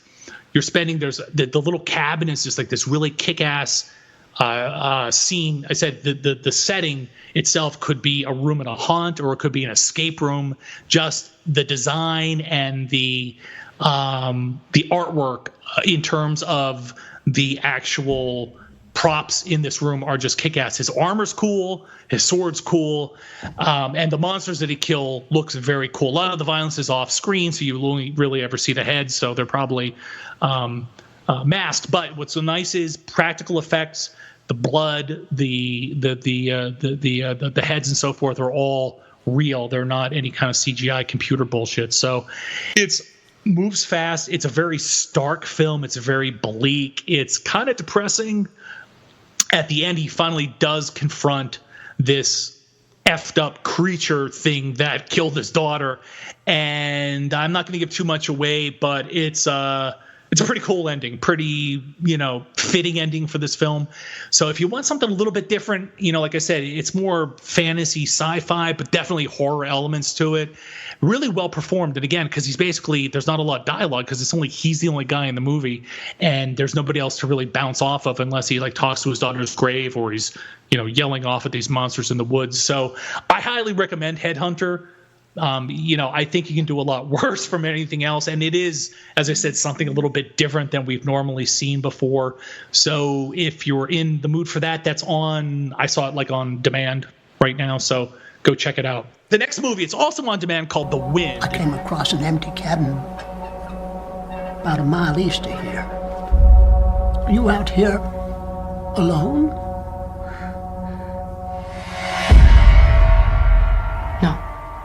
No longer a God-fearing woman. I don't suspect God has much business out here. We got new neighbors. What are they like? A little funny. Funny. Nervous. Is there a church nearby? Not enough people around here yet. How many? 4. What do you think of them? It's nice to have people close. This land is funny, The wind never stops. It plays tricks on your mind. I've seen something. I hear it too, whispering. You remember how many graves you passed on the way here? This place is wrong. No one's here but us. No. Now, this is by a film directed by Emma Tammi written by Teresa Sutherland and starring Caitlin Gerard, Ashley Zuckerman, and Julia Goldani. This is a supernatural thriller set in the western frontier of the late 1800s, and it's about a plainswoman driven mad by the harshness and isolation of the untamed western prairie. That's pretty much all I can say. When I first saw the trailer, immediately I thought of, say, The Witch. Of course, The Witch was pre-colonial or, colonial days. And this is set more, it's almost like this is a kind of Little House on the Prairie kind of a deal. And it basically sets the whole story around this woman, her husband, and another couple who moves, 1 or 2 miles away. And basically they're the only 4 people within 400 miles of, civilization in the prairie land. It's an interesting film in the sense that you can slowly see the main character, played by Caitlin Gerard, slowly going insane. And you're not sure whether the things that are actually happening are happening or whether she's just batshit crazy. The one criticism I will have of this film was that now at this part I don't mind. It starts basically with this big event and then starts to go into a flashback, and then you come back to the present, and then you go to a flashback, and then you go to a present. So it's a non-linear narrative. But my problem was for the first, 40 minutes, and I wasn't loaded, okay? I had trouble trying to figure out, are we in the present or are we in the flashback? So that was a little disconcerting at first because it was kind of disorienting trying to figure out where we were in the timeline. Once you figured it out, I was like, okay. Again, this is about an hour and a half. I would say this movie, it moves like molasses until maybe the last 25 minutes. And then it kind of picks up and then all kind of coalesces and you go, oh, okay, now I kind of pick up and understand a lot of the things that happen. I don't know that this was the favorite movie that I've seen this month. It was well acted. Certainly this Caitlin Gerard, she was in Insidious, The Last Key. She was very compelling, very, very interesting. I thought she had a great performance. The direction itself is very good. The cinematography, again, we talked about the last movie, Headhunter, being bleak. This is these very stark, bleak shots of the American Midwest. And again, I'm not sure, are they in Kansas? Are they in Nebraska? I don't know that they even mentioned where they are. So, and again, it's plays up themes of religion and a devil and whether or not these things are actually killing people on the prairie or whether this is just the insane thinking and ramblings of this woman. You go back and forth. So it's slow. Again, we always talk about the slow burn movies, but I think that really worked to the disadvantage. I could use a slow burn right about now. It worked to the disadvantage, in my opinion, on this one. I would recommend it, again, for the cinematography and the direction and the performance by Caitlin Gerard. But I wouldn't go into this expecting, again, a lot of action, a lot of special effects. Basically, there are none. So it's a small, slow, quiet picture. I think it'll appeal to certain people. I don't know that's going to have broad appeal to a lot of listeners. So I don't know that I would necessarily give it a thumbs up. I didn't hate it. Like, I wasn't mad. You know what I mean? I wasn't mad that I watched it, but I don't. So whatever. I hate seeing you throw your beer off the wall and just waste a good beer. Yeah. So here's my review. Here's my review. It didn't make me mad. All right. So there you go. All right. So let's get to the one that we both saw, so I can take a drink of beer. So I gotta wake up. Exactly. All right. So we're gonna talk about now this flick called I Trapped the Devil. You watch TV? Listen to the news. Things are changing right before our eyes.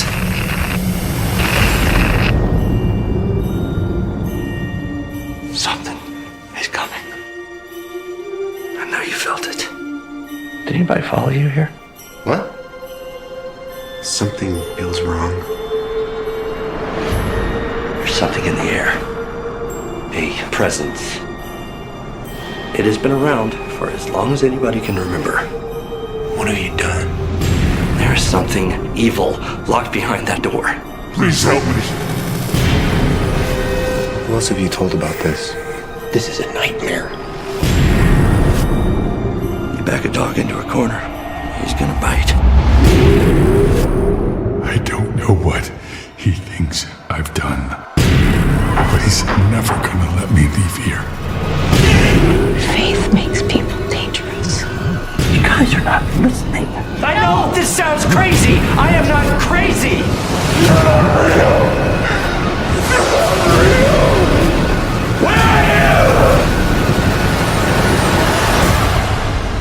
Open the door. All right, set it up. Okay, written and directed by Josh Lobo, starring one of my favorite actors, A.J. Bowen. Now we know A.J. Bowen from a bunch of flicks that I've reviewed in the past. He was in, of course, now I don't have that pulled up, Chris. So you're gonna have to edit this. Okay, sorry, buddy. Oh God. Oh, all right. Here, I'll get it.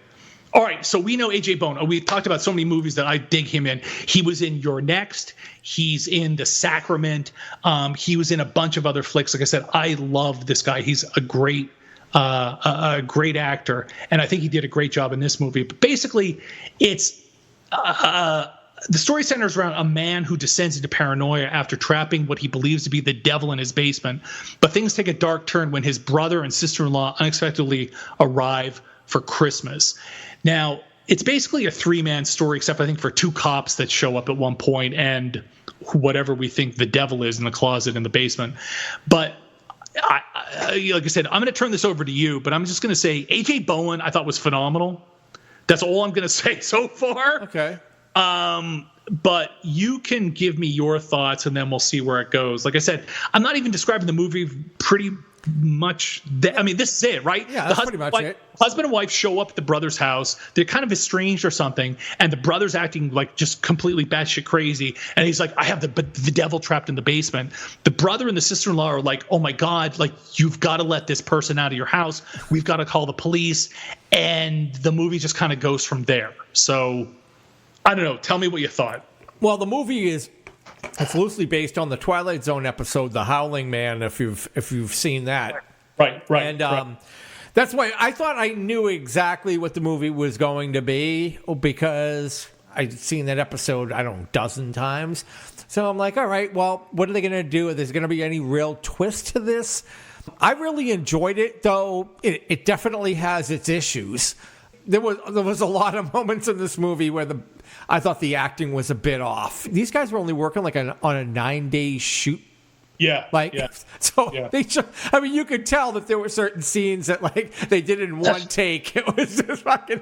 But I will say though, for the first time filmmaker Josh Lobo, I was really impressed with his sense of space and color.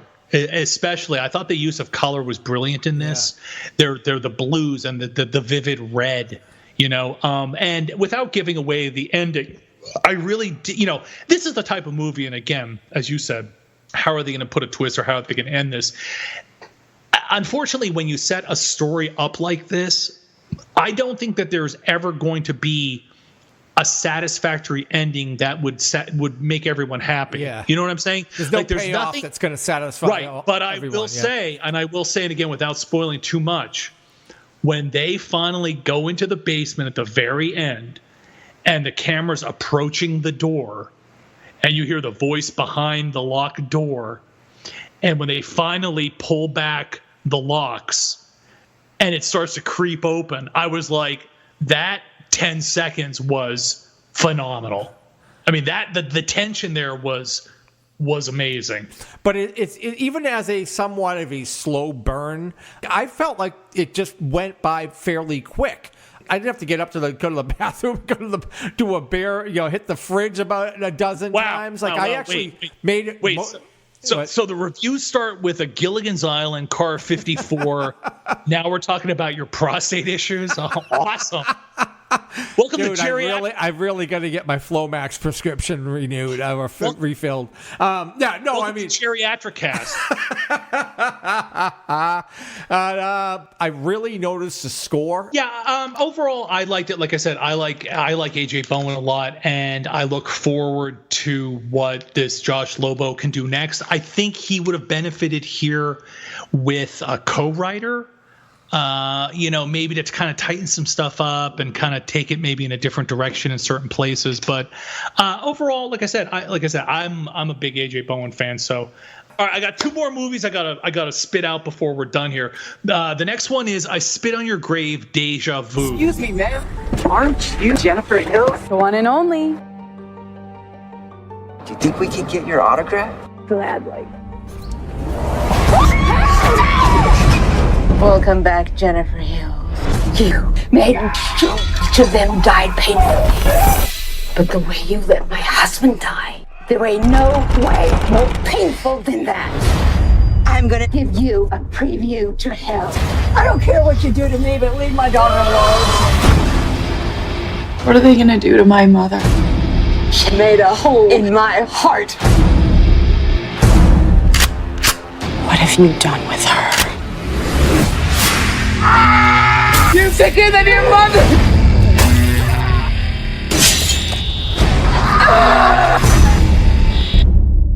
I got my mother's cheeks. But I ain't got her forgiveness. Yes, that's right. Jennifer Hills is back. 40 years after 1978's Grindhouse classic, I Spit on Your Grave, this film is the sequel starring and reuniting original star Camille Keaton and original director Mir Zarchi. This movie sends now successful writer Jennifer Hills hurtling back to where it all began to face the wrath of the families of those she murdered in the first film. Kidnapped along with her daughter, played by Jamie Bernadette, who I dug in the 420 Massacre. If you remember, I did that movie a long time ago. It's a tense game of hunt or be hunted against a lethal gang of degenerates overseen by a violently unhinged matriarch. All right, so I'm going to call this review, Chris. I'm going to call this one I Shit on Your Film. Okay. There's been a lot of movies that I've been pissed off about over the years, and there's been a lot of movies that I've taken fucking shits on.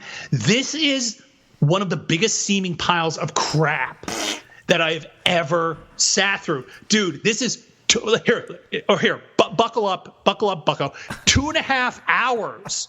You're not Scorsese. I hate to break it to you. 2.5 hours. Okay, I can barely get through an hour and a half. Most legitimate films, most decent films can barely get to 2 hours. 2.5 hours. It's inept on every level. Now, let's back up. Now, the original film, it's not technically well made. It is not technically well acted. But for the time, and of course, what that film is and represents a certain time in filmmaking, it's become, like I said, a grindhouse horror exploitation classic for a reason. And of course, I like the part where she just goes crazy and kills everybody, because that's the best part you ever want to see in these movies. But this is incompetent on every fucking level, from the acting to the script to the direction. It is inept. I don't know how this got greenlit. I don't know who paid for this. I don't know. I want to know where I can get a refund for seeing this, for God's sake. It made me violent. Like, I wanted to put my fist through the goddamn window. It was horrible. I want you to get up right now and go to the window, open it, and stick your head out and yell, "I'm as mad as hell, and I'm not going to take this anymore!" Good thing Daisy was out back when you watched this movie. Dude, when and again, I'm like, wow, cool. Camille Keaton, it's I Spit on Your Grave, Deja Vu, blah, blah, blah. Awesome. Like, let's have kind of, I know it's going to be like, let's have some fun with this. Like, oh, JT, you're so insensitive. No, I don't mean let's have fun with the subject matter. But goddamn, when you've got people acting like dum-dums, making stupid mistake after mistake, and the acting, you think I'm a shitty actor? You should watch this movie, all right? The acting is so inept. Camille Keaton almost seems like she's embarrassed to be in this movie. And this woman has had a career. She was in, Italian horror films. She's in the original Spinning Grave. She's worked over the years. For God's sake, she's a competent actress. And this was terrible. I said that Jamie Bernadette that I've liked. I said I've seen in a few other movies, including that 420 Massacre. She was awesome. She was, really likable. She's horrible in this. So, it's almost like when George Lucas gets a hold of some actors and somehow they're just lowered to this really shit level of acting. The dialogue is ridiculous. All the villains. Here's what I love. Here's what I don't understand. All right, dude. The movie takes place in upstate New York, and all the goddamn hicks have Southern accents. What the fuck is that? Like, why would you have Southern accents living in upstate New York? And it's these inbred hillbillies, and they're just dumb. And these the scenes go on and on and on. And Camille Keaton survived the first movie. She's now this famous author and this motivational speaker and this therapist and everything else. And she and her daughter are walking down this like abandoned road, and all of a sudden like this big white rape van pulls up, and it's like, oh yeah, no, there's no reason to be alarmed. And of course they just get tied up and they get thrown in the back of a van. And I'm like, really? They try to have this twist at the end that's just maddening. Every level of this movie is garbage. I don't know how this got made, besides the fact that they're banking on idiots like me that are going to pay to see a sequel to the 1978 original film. So at all costs, listen to me. This is like, I feel like I'm at the end of Invasion of the Body Snatchers. Hello, McFly. Yeah, at the end of the Invasion of the Body Snatchers, where I'm like, they're coming for us, like Soylent Green is people. I cannot steer you away from this movie more. If there's ever been a movie over the past 10 years that you have listened to me, please, dear God, please, sweet baby Jesus, I am praying to you and your flock. Do not see this movie. Okay? So to summarize, Johnny Thunder will come to your house. I did not like this movie. I cannot believe, Chris. And I was shit like on your step if you I will go see this movie. Shit right in your face if you watch this. Unless you're into that, you can give me $50. But it was deplorable. And I don't say that. And like I said, I've been like trying Dude, I don't remember the last time I've heard you so passionate about hating something. Because I think it cost me $9.99 for this goddamn thing. I was so mad. So, but besides that, it was a pretty good movie. It was terrible. You have no strong feelings on the matter. No. I'm kind of indifferent. I don't really take a position on this one. But hopefully, Brightburn was a little bit better than that. I don't know anything that could be worse. I like when the host moves. When the host moves you on, it's time to move on. All right, so Brightburn. Come on, let's get positive. Mom, who am I? You are a gift.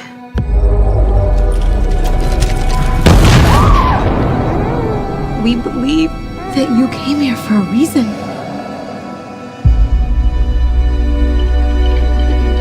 I know it's been difficult for you lately, that you feel different from other kids. Touch the floor, Brian! You are different. Caitlin, give him a hand up. He's a creep. Help him up. What are you doing? I want him in handcuffs and I want him gone. Do you even know who his real mother is? I'm his real mother. Let's go. Maybe there is something wrong with Brandon.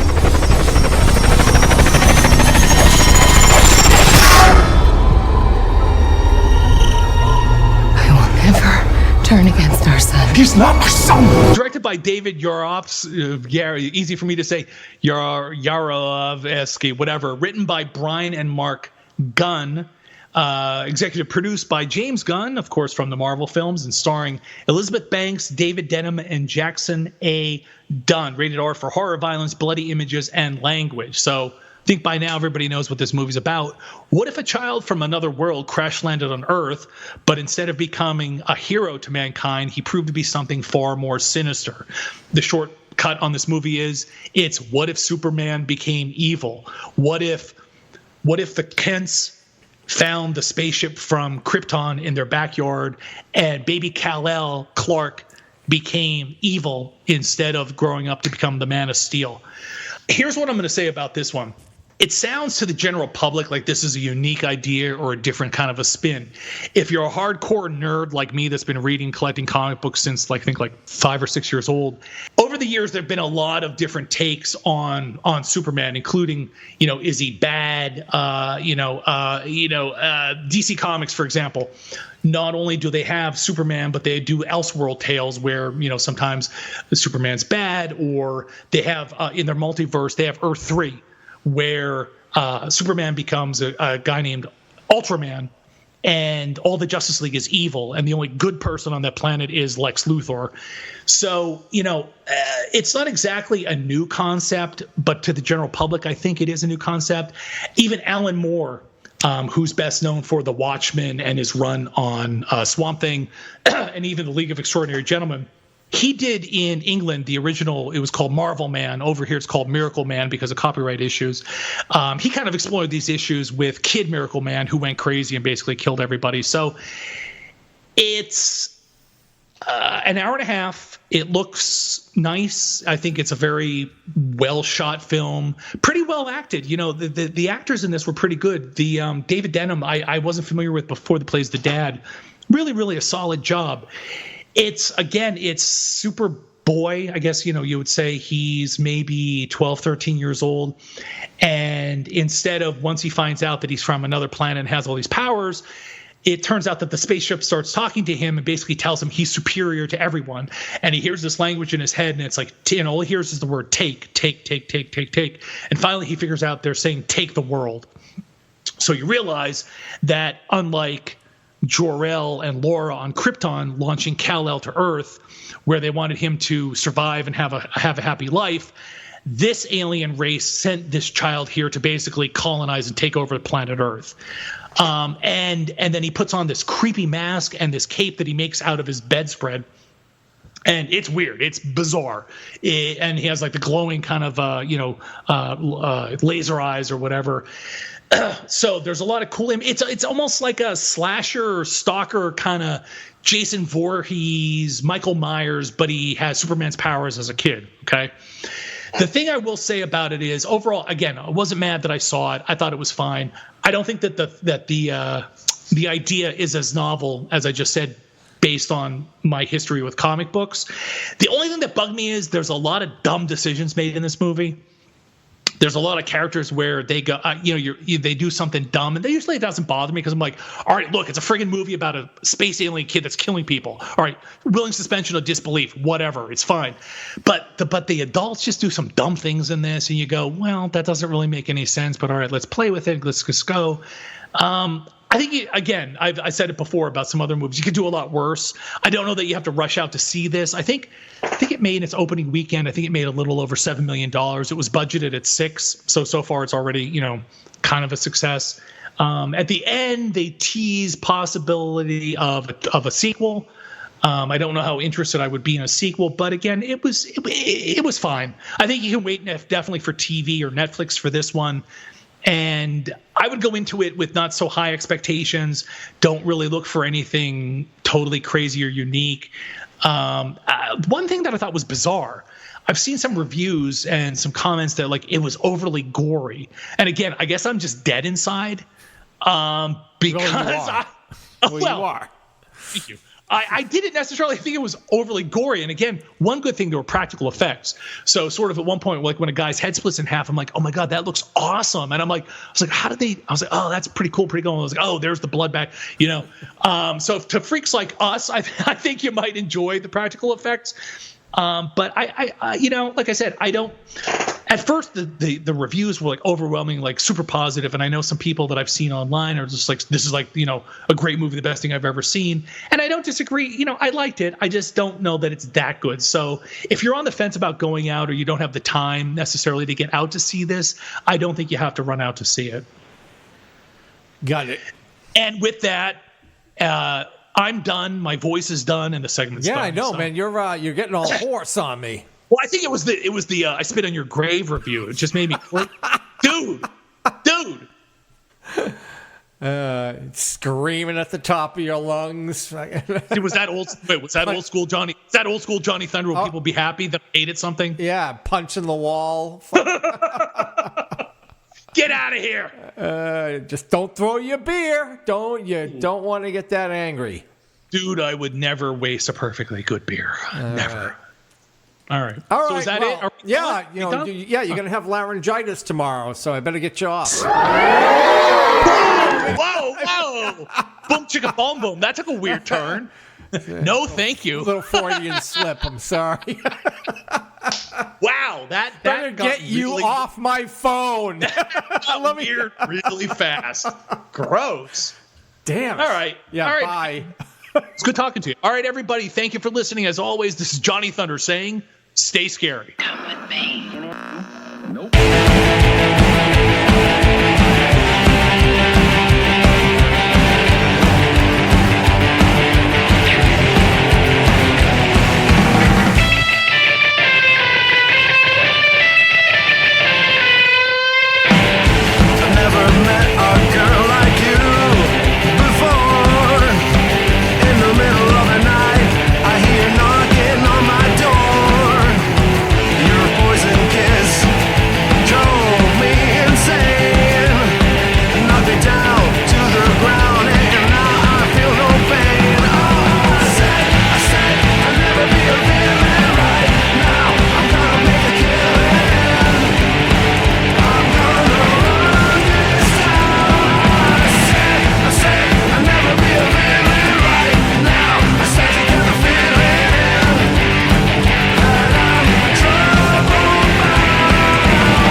Happy summer, minions! June is here, the season of swimming pools, barbecues, and sweating like a vampire walking the plank over a sea of holy water while we work on props in our garages. Speaking of vampires, last time I mentioned What We Do in the Shadows on FX. I am loving it. If you enjoyed the film of the same name, you simply must check this show out. It's hilarious and the sets and costumes are really quite wonderful. So while it isn't really scary, there's still lots of visual interest and inspiration to be found for the haunter.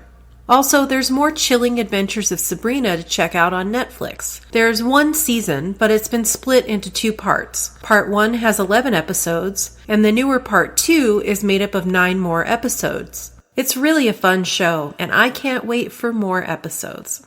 While we're talking about new streaming entertainment, definitely check out the Scary Stories documentary, now available on Amazon. If you are a kid who enjoyed the collection of horror stories from the Scary Stories to Tell in the Dark books, I really think you'll enjoy this documentary. It includes a variety of interviews with the author's family, artists, scholars, fans, and so on.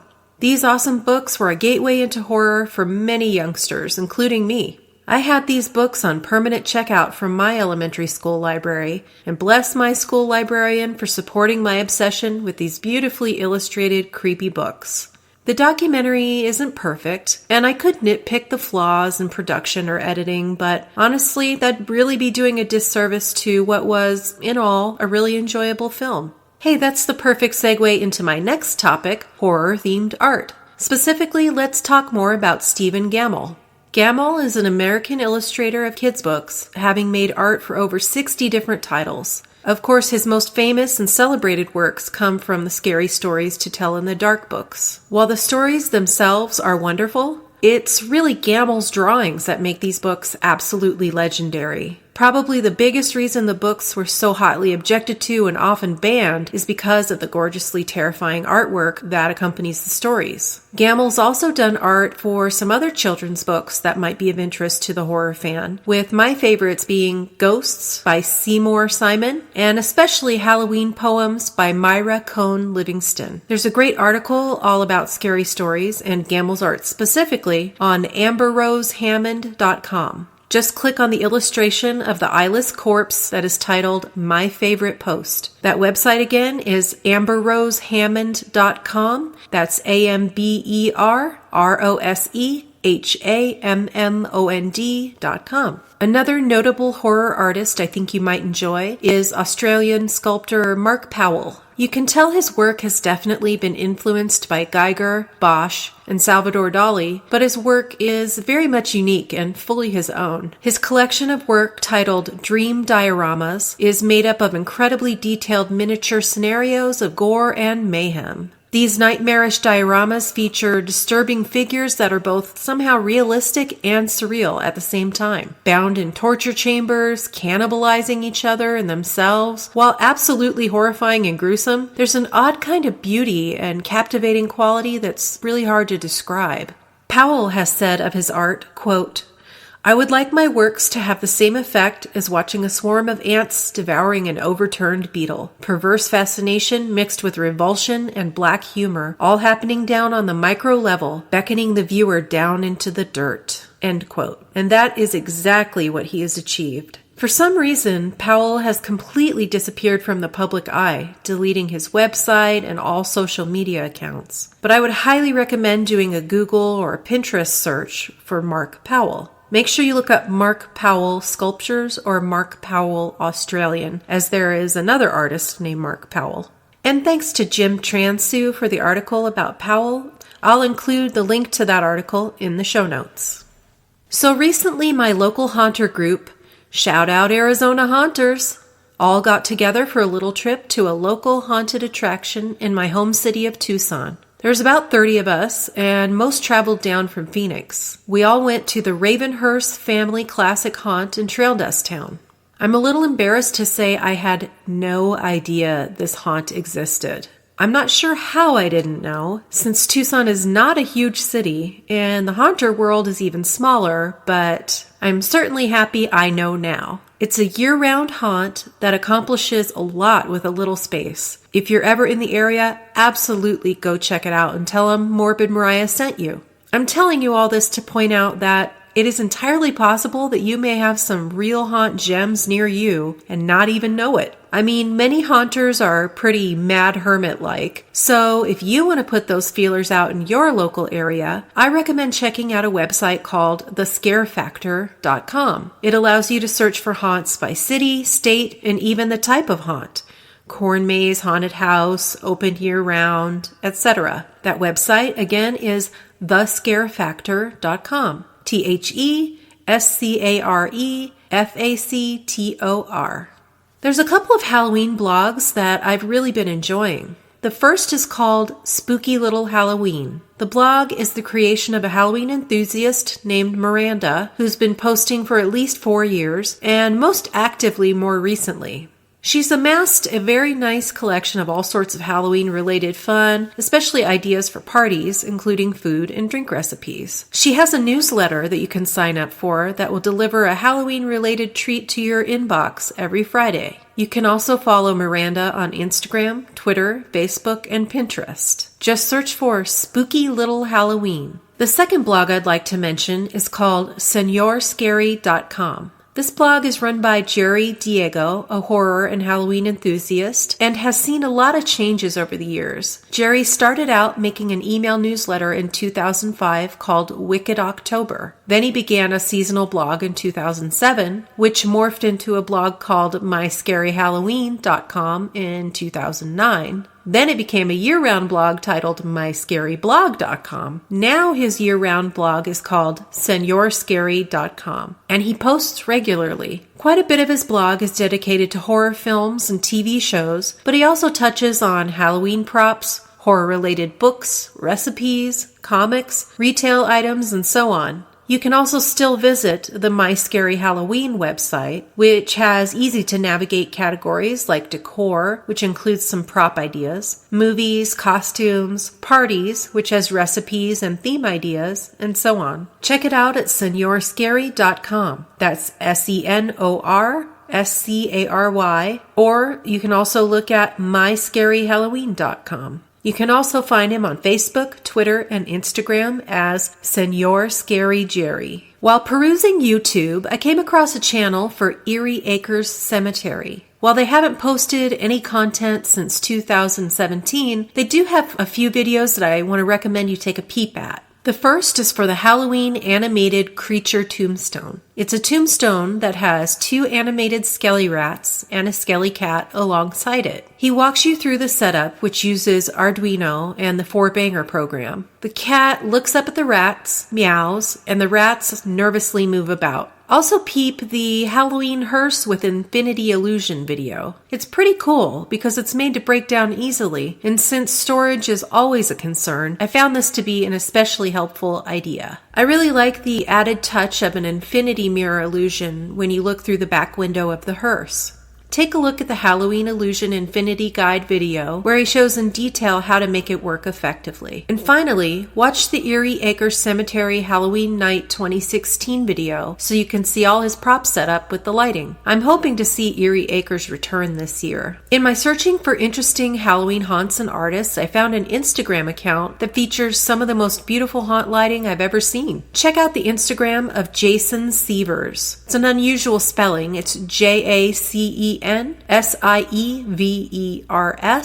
He's a haunter and a director of photography from Phoenix, Arizona. The subtle shadows and eerie atmosphere he creates are really inspirational. Check out his website at www.jasonsieversdp.com, and you can also read a short interview article with him at voyagephoenix.com/interview/meet-jason-sievers. All of these links are included in the show notes. Oh, and when you go to his website, watch the short films for Mr. Memento and Shudder to get a feel for his horror-themed work. If you haven't already, definitely go check out Trick or Treat Studios' newest items for 2019. There's a whole bunch of great new stuff, but I'll highlight my favorites. There's a wealth of new Michael Myers Halloween items. The Necronomicon book from Evil Dead is pretty great. I absolutely love the new Creepshow masks of Harry and Becky. They're the couple that Leslie Nielsen drowned in the bit called Something to Tide You Over. Ted Danson played the drowned man.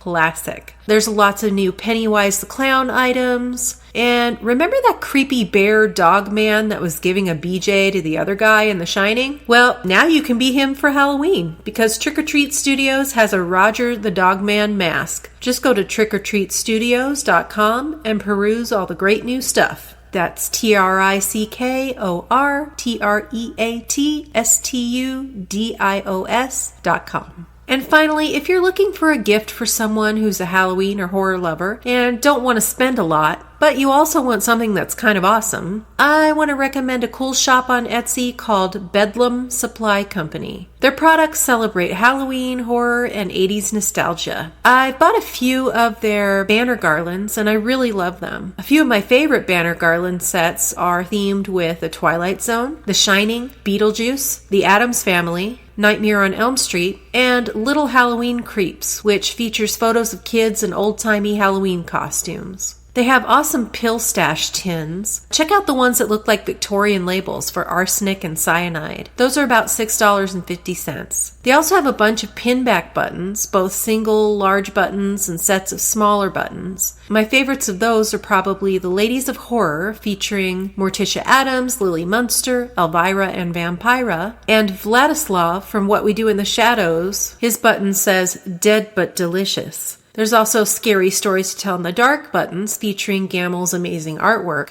All the buttons cost between $3 and $7 depending on whether they're singles or sets. That shop again is Bedlam Supply Company. BEDLAMSUPPLYCO.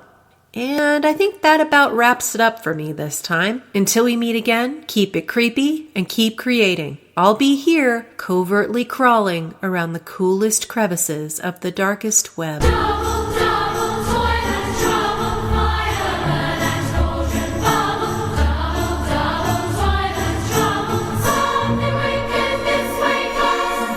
the pricking of my thumbs. Welcome, haunters. I'm your host, Ed Gannon, professional haunter, Haunt Dogs, and Something Wicked Productions.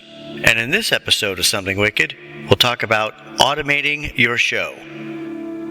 What are the many steps, equipment, time, and resources you'll need to have all your portions of your show work by themselves, all together, timed perfectly? Let's say you'd like your show to tell a certain story, or have a certain look, and act a specific way. Maybe if you could clone yourself, you could trigger and perform all these actions and effects and have them done exactly the way you want them to be done. If I had a dime for every time I wish I could clone myself, I'd be vacationing on a beach somewhere. But since that technology isn't there yet, we will have to do the next best thing by automating your show.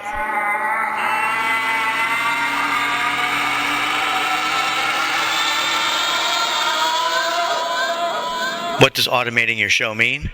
This means you'll be able to hit a button and your show will start. Things will trigger in a sequence.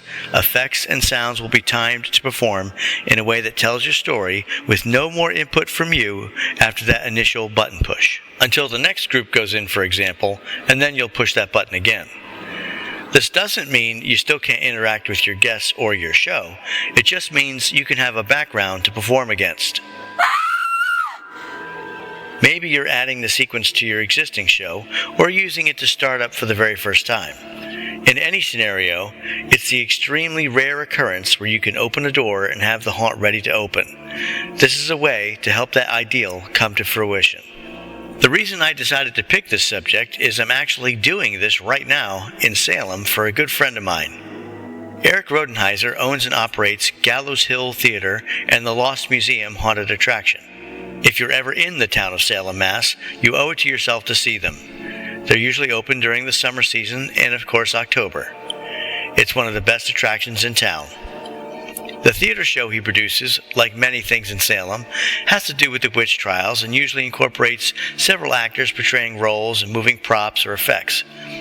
As any of us know, actors and timing and scheduling can be, let's say, unreliable at times. You're killing me! Especially in a seasonal town like Salem. Now, luckily, Eric does have a great crew, but this consistency is worth its weight in attendance. So he wanted to automate his summer show and still have it be just as good without the actors having to do everything. He called me up, we did a feasibility study on the show, figured out what would be needed to automate it, including the big element of a hologram to show most of the characters that used to be played by actors. Then we started making buy lists and a schedule of work. This was done on a spreadsheet with the project elements on the top and individual parts needed on the left. This included things like pistons, push-on connectors in several sizes, solenoids, air gauges, motors, video players, controllers, audio equipment, cables, wire, and so on. I already had all the tools necessary to do this work.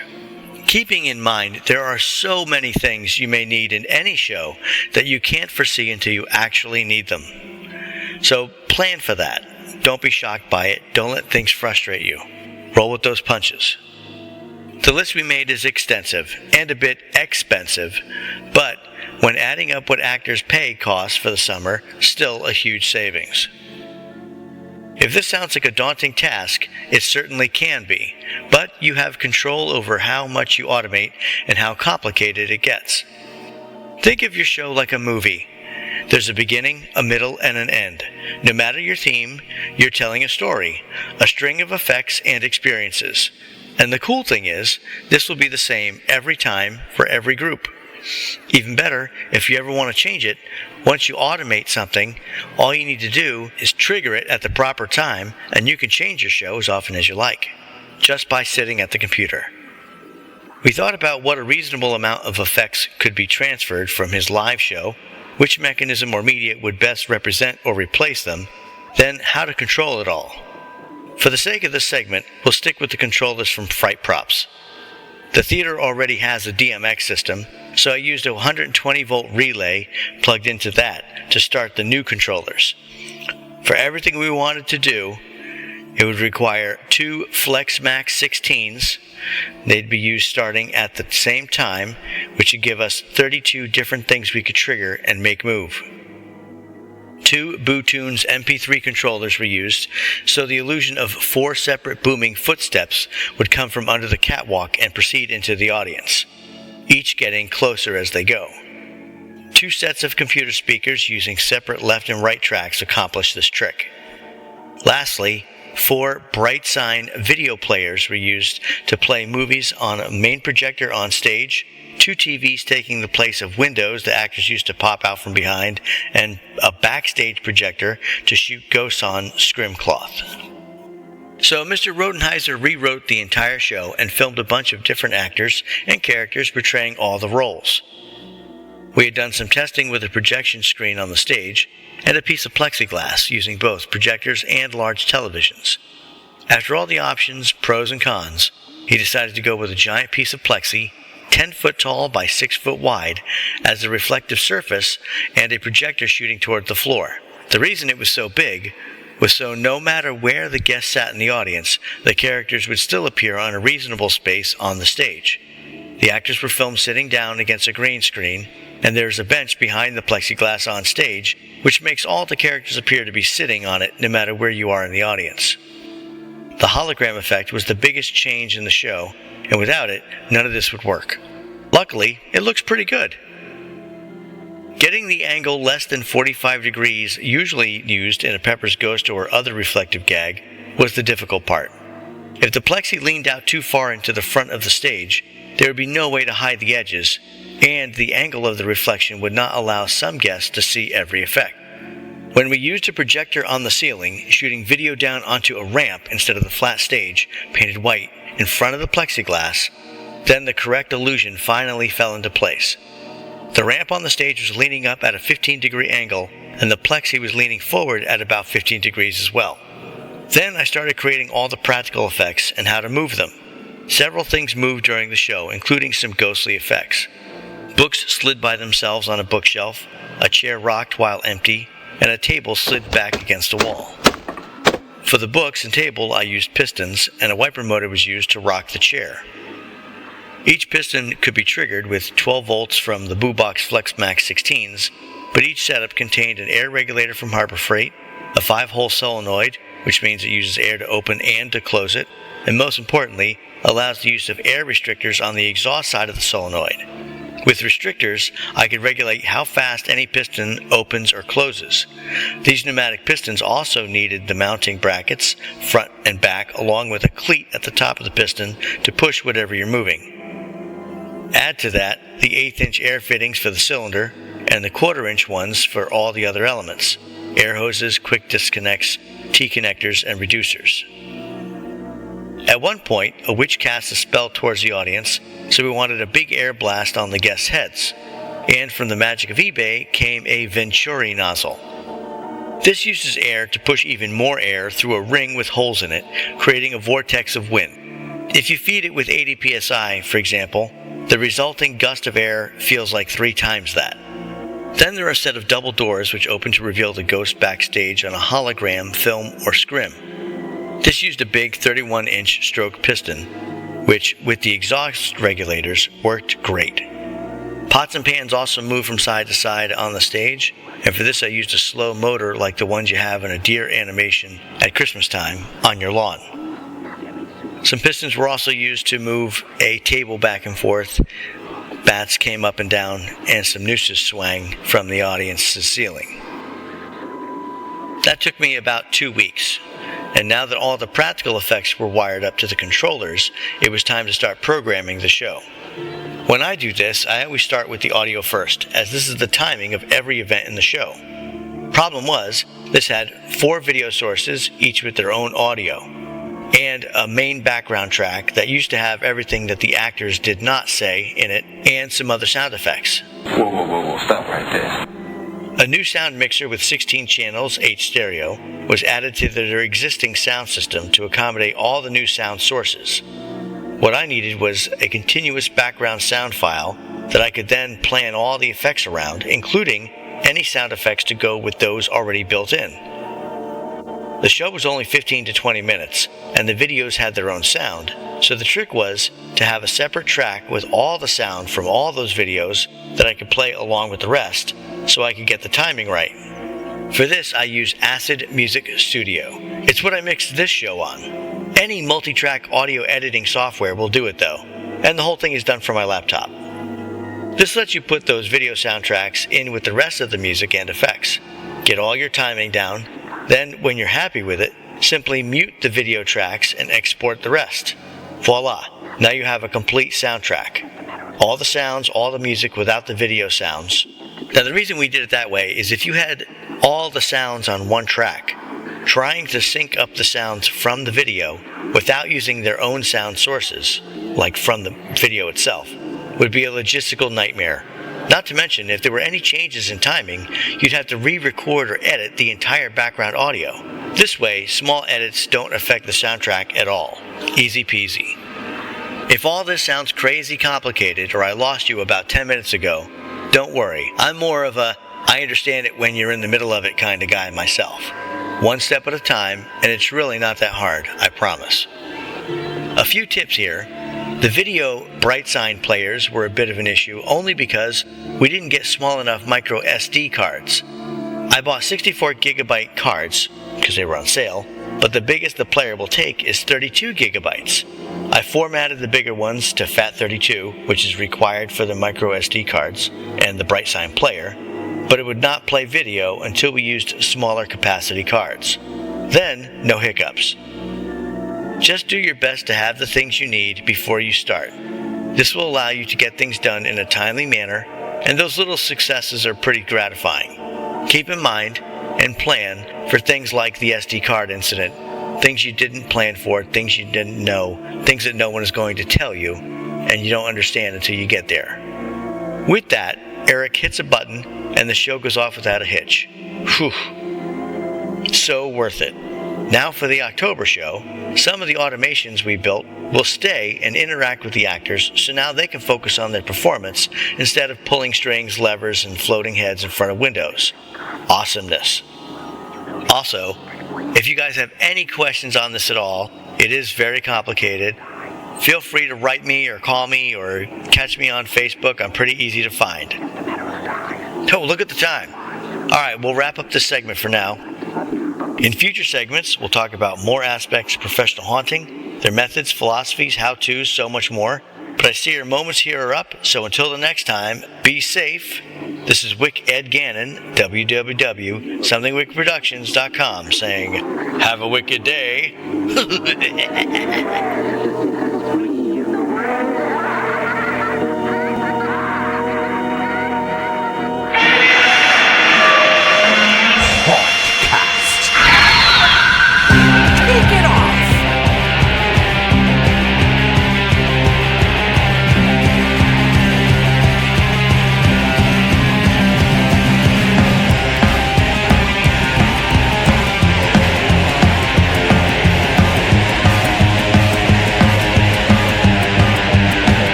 Interviews with Haunting Gurus. Blowing in from the Legends of the Fog Haunted Attraction in Aberdeen, Maryland.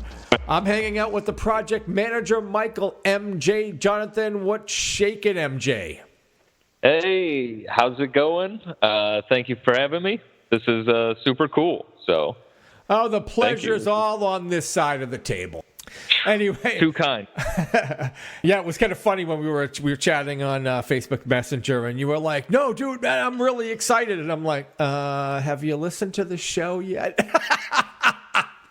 Unfortunately, man, I'm honestly I'm new to the show. I guess in a weird way, I'm kind of old school. I'm still trying to utilize the internet machine better. When I got the word, I definitely looked you up, and I'm like blown away. Y'all have been doing this for a while now. I can tell you put in a lot of effort in the sort of the production of the show. So, this is amazing to kind of have this opportunity to speak on your platform. So thank you. It's quite the honor. Yeah, no worries. It's funny. The show's been around for about 10 years, but I still run into people constantly are like, what? No, I've never heard of it. Not a lot of people, even today, after podcasting has been around for probably 15 years now. People just watch things on YouTube, but you're more likely to do that than to find podcasts on any different platform, depending on what it is. Whether it's Google Play, iTunes, or whatever. Like I say, even as a podcaster, I have a handful of podcasts that I do like to tune into here and there. I'm not even as avid as I used to be at listening to podcasts. I'm trying to get back into it again because there's so many great. You pick a genre or topic or whatever, and there's more podcasts out there than you can possibly imagine. So anyway. That's not what we're here for. We're here to kind of chat up with you and just kind of talk a lot about your experience. Ed told me to contact you because I was like, hey, Ed, I'm looking for an interview, somebody in the pro haunt side of things who's in the trenches, in the thick of things, building sets, actor training, doing this, doing that. And this is a guy. Contact him. I've worked with him at Duck Hour for a couple of years, and he'd be a great guy to chat up with. So anyway, here we are. Awesome. Yeah, Ed's the man. Yeah. I'm lucky enough to get to work with him on a bunch of projects. I learned, so much. Forever grateful for my experience. Getting to know him, and I do. I love haunts, man. I love doing this stuff, so I try to get my hands in as much of it as I can. It's every kind of part of it, is exciting and intriguing. I'm not good at everything, so I'm always kind of learning too. I just try to keep at it and do better every time. Like they say, a jack of all trades, master of none. Yeah, that probably has some truth over here. I would not say I'm a master of anything, but I try really hard at all of them. I remember reading a quote. This was from Bruce Lee, and I'm going to paraphrase it and butcher the shit out of it anyway. But you can either be the best with your hands or the best with your feet. If you try to be an overall martial artist, hands, feet, elbows, knees, everything. He's like, you'll be mediocre or you'll be average at all.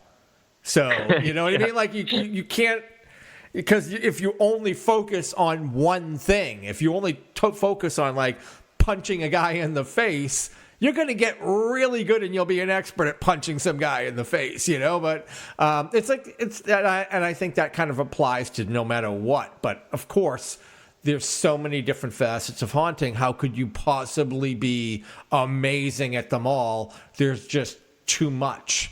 You could be good at a lot of things, but you can't possibly master them all. That's one of the reasons I love haunts, is like making them is they incorporate kind of so many different skill sets. creative, technical, like, just, it really takes a team to kind of, put on a show, because kind of like you said, like, not one person really has all of these skill sets, like, that's like having, the Infinity Gauntlet or something. Like, it's just very rare. So, I started Haunted House, working in them as an actor. And I love that. That's kind of like always been my number one passion in it,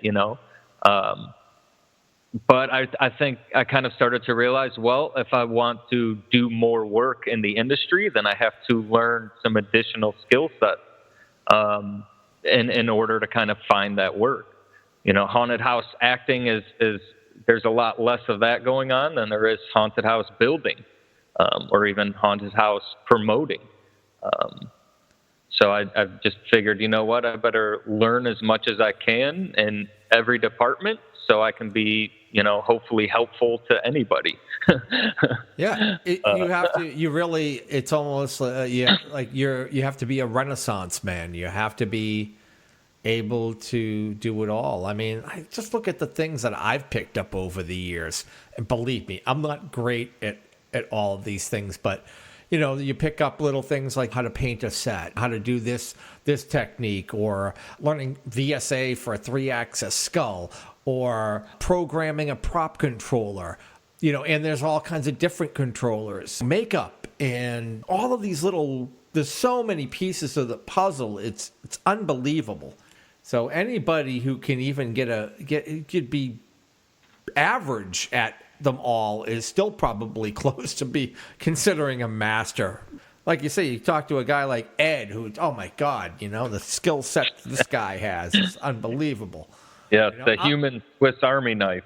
Yeah, I'm just lucky that he does a segment on our show, and he's he's been working with us for the last, I don't even know, 5 years, 6 years or something like that. But yeah, it's just great being able to listen to some of his little stories and some of the stuff that he comes up with. I'm not sure if it may be lost on some, but I really appreciate all these little stories. Hopefully we'll be able to pull a few out of you tonight. Yeah. Anyway, so look, we're going to jump in the Throwback Thursday machine and rewind back to your humble haunt beginnings. And let's talk a little bit about how you kind of got your first taste in the business. So I was kind of always like, a weirdo class clown, theater kid.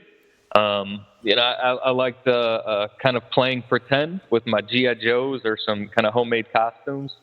I would say when I was about 16 or so, a buddy of mine found out that a haunted house was hiring actors. To be honest with you, like, I had never been to a haunted house. They, kind of scared the crap out of me as a kid. But I figured, well, I really enjoy acting. This is a chance I get to see kind of behind the scenes a little bit. So, I should kind of face my fears and do it. And I went. It was for Legion of Terror in Ohio at the IX Center, and I just loved it. I loved it. Like, the face-to-face interaction with guests walking through, and your sort of kind of initial action and their reaction, that burst of energy was amazing. I've done some like film acting, and that to me is kind of like you're just performing for the director or the camera. I've done some theater acting, but that's kind of up on stage in front of a crowd. But haunt acting is like face-to-face in everybody's personal bubble. And that I really enjoy that sort of energy. And that's one of the biggest reasons why I love kind of haunted house acting so much. And that was really my first taste, was when I was about 16. I kind of did that for 2 years, the second year being at Bloodview. Unfortunately, I stopped doing it for like the next 5 or 10 years, because I ended up kind of traveling around the country, going to film school, doing a couple other things. And then one day I kind of realized, man, the funnest job I ever had was working in that haunted house. I thought, I wonder if there's other haunted houses open that are hiring. So I would say that probably around like 2010, 2011, I just started looking on the internet, all right, jobs, haunted house jobs. And I found another one, and that was just kind of kept going after that. So you were living in Ohio? Yeah, I was born and raised in Ohio from till I was about 18. Well, you kind of bopped around and then you came back to Ohio again. Yeah, the family, is all there. But when I turned 18, I decided to kind of hit the road and do a lot of traveling. During that time, though, I wasn't really aware of the haunted house industry. I really enjoyed acting in it, but I wasn't really participating in my personal life with it. I just thought, hey, that was kind of a once in a lifetime thing. It'll probably never happen again. So I ended up working kind of odd and end jobs, restaurant jobs, trade skill jobs, just to kind of pay the bills as I drove around the country. And it wasn't until about 10 years later where I actually came back to haunting, and I think I really found, my sort of groove, my real personal love for it. So I'd say all in all, this is probably my 10th Halloween season as a haunter. It says here in your bio that you were doing some makeup artist. You were a makeup artist at Forsaken Haunted House. So that's when you got back, when you said, oh, let's go see if we can find a haunted house. And boom, there was Forsaken, and what you interviewed and what you see. You already had a pretty good skill set as far as you were kind of skilled at doing some makeup. Yeah, I found Forsaken. I think it was on the Craigslist ad on the internet that a haunted house was hiring actors and makeup artists and managers. The haunt was called Forsaken Haunt, and it was their first year opening. So I went to their auditions and interviews and rehearsals. The people there at Forsaken were kind of what I call some of my original haunt family. There's people there Killer Katie, Laura Reeves, Frank Gadget, just so many. I don't want to name drop, but so many really caring, awesome, nurturing people there. Who, even though I didn't have much experience working in haunts, they really, really kind of planted the seed in me of loving what we do. So I'll always be forever grateful for Forsaken. And the funny thing was, I wasn't even that good of a makeup artist. I think I ended up spending a lot of time queue line sliding, and roaming the attraction, kind of breaking actors, giving them waters, making sure, they were all good, and also kind of scaring people. Yeah, because I know that you've done some sliding at a number of different haunts over the years. I don't think I've seen any sliders up close and personal. At the haunts that I've been to, I just haven't seen them. They just didn't have that open kind of walkways or whatever that you could do it. And I'd love to see some serious sliding. How physically demanding is that, and how hard is it to learn? Definitely physically demanding.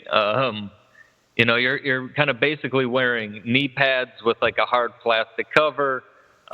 You're wearing gloves with metal fingertips. Sometimes the sliders incorporate magnesium sparker bars in their gloves. And basically you're kind of ideally out on a smooth surface. The smoother the surface, the further the slide. And you kind of either, take a few steps forward or take a sprinting start and then jump on your hands and knees.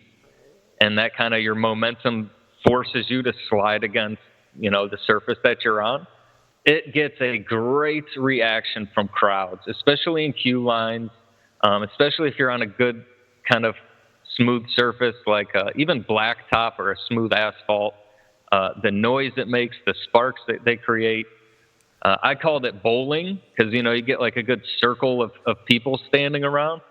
And if you can kind of time your slide and get right in the middle of that circle, they all just scatter, explode from the center. I think it's really visually impressive. Like you said, not a lot of haunts have them around, and I think that's because they really need the surface or the area to do it. It takes a lot of space. Now, have you ever seen Sliders of Ghost Town? It's a movie that was put out, kind of a documentary. Yes. Awesome. So I haven't seen them in person, but they've always been kind of a huge inspiration for me. Where basically like the not scary farm sliders over there. Yeah. When I was learning how to do it, I was definitely watching their YouTube videos, trying to learn their tips and tricks, off the internet. I did get to see their show at Scara Lake Convention one year. The Decayed Brigade put on an awesome slider show. It was something kind of new for me because I've always kind of usually been the only slider at a haunt. Sometimes there was maybe one or two others, but I was always kind of scaring people with the slides. Like it was just me versus the crowds. But what I saw the Decayed Brigade doing was they had a team of sliders, and they were putting on a stunt show. They were flipping over each other, jumping over each other. Thought that really took it to the next level. That was that would be an amazing midway show. So they weren't only utilizing haunt sliding as a scare tactic, but also as a way to entertain a crowd. So that was pretty cool. I hadn't done it like that before. I was at Forsaken. I met with Katie Lane. Katie Lane was my original haunt sliding teacher, mentor, I guess. I remember she walked in with the knee pads, and I said, "Are you here to teach us how to slide?" And she said, "No, I'm here to teach you how to die."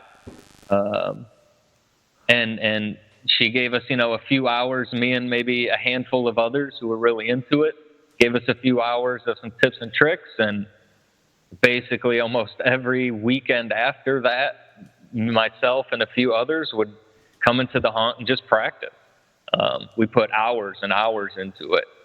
We would make a lot of our own gear. We would customize and modify our knee pads, our gloves, our steel toe boots, our costumes. We just spent all of our time kind of, becoming the best haunt sliders we could. And it was awesome. And like you said too, man, I have kind of been a haunt slider at a lot of different haunts before. It seems to be something that a lot of cast managers or even owners are into. And I think if that's because I've had that skill set on my resume, let's say, that probably has opened several doors for me. Just the fact of, that I practiced and developed my skills as a haunt slider. So that's another one of those kind of departments, another kind of something I learned and picked up along the way that allowed me to get to do a little more in the haunt industry. I'm very lucky, I feel very blessed to get to do it. And I enjoyed it. I really enjoy haunt sliding. You were bopping around and you were hitting a lot of the other local haunts in Ohio and kind of, coming in and doing a couple of nights during the season? Yeah, I guest acted at a bunch of haunts over the years. It's funny. I was just trying to kind of guesstimate the math. The other night I think I've attended or at least seen the show of about 50 haunts in the country. I think I have volunteered for almost a dozen of them, and I have been either temporarily or full-time employed by about a handful of them. So, like I said, over the years, I just, between seasons or between kind of full-time jobs, I would guest act at as many haunts as I could. This is actually kind of a tip, I guess, I have for other kind of new actors in the game. I learned kind of quickly that a lot of haunts are volunteer cast. And if you're willing to volunteer for a haunt for one night or two nights, they will more than likely accept you, as long as you are kind of putting in the effort.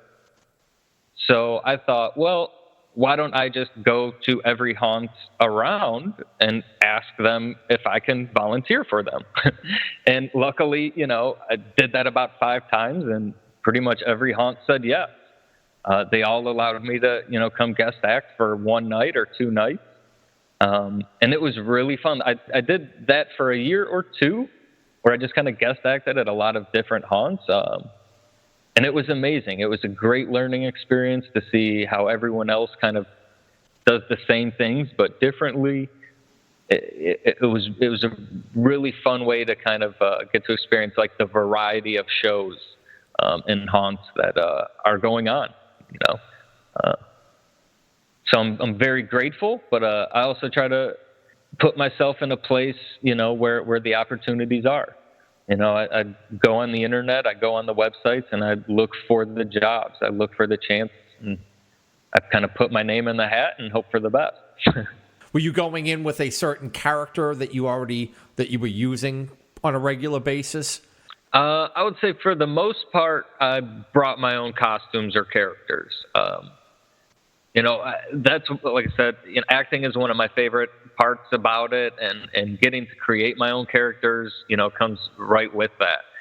So I think I have like kind of a variety of characters, kind of ready to go all the time. I have a sliding werewolf or a talkative clown. Kind of kept a few characters, and if I was ahead of time, I would speak with the haunt and tell them, hey, I have these different characters. Sometimes they would try to kind of pick one that was fitting or similar to their theme, and other times they kind of left it up to me and asked me what I would prefer to do. Very often, though, it was, hey, we want you to slide. If you can slide here, we want a haunt slider. So I would say probably did that more often, at least during the guest acting. So you've also done some stilt walking. Talk to me about that.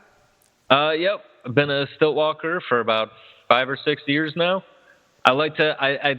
I'm probably going to jinx myself by saying this, but I have a personal record of mine that I have never fallen on a pair of stilts in front of a live crowd.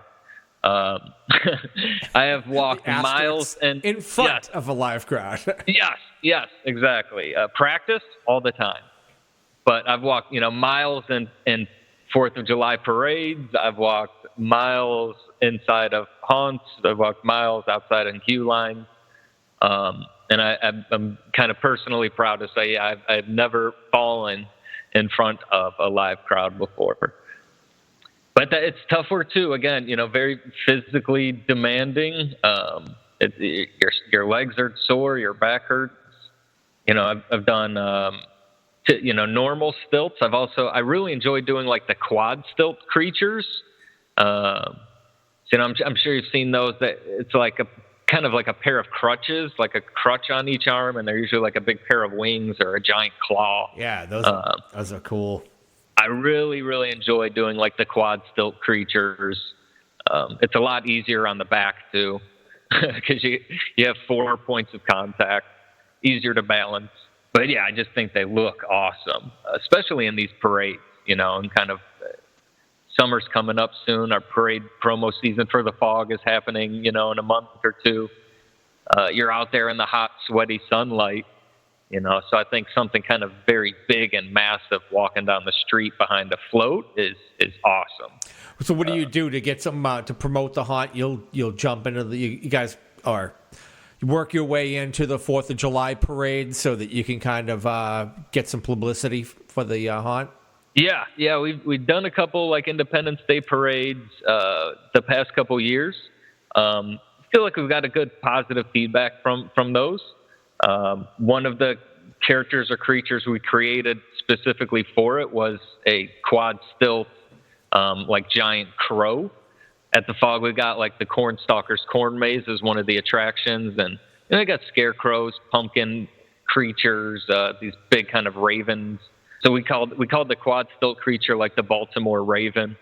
Try to kind of make it local. It looked real good in pictures, though. I was super happy with the way that came out. But it was tough, man. I was the one in costume for these 4th of July parades, and it's like like baking in an oven inside this costume.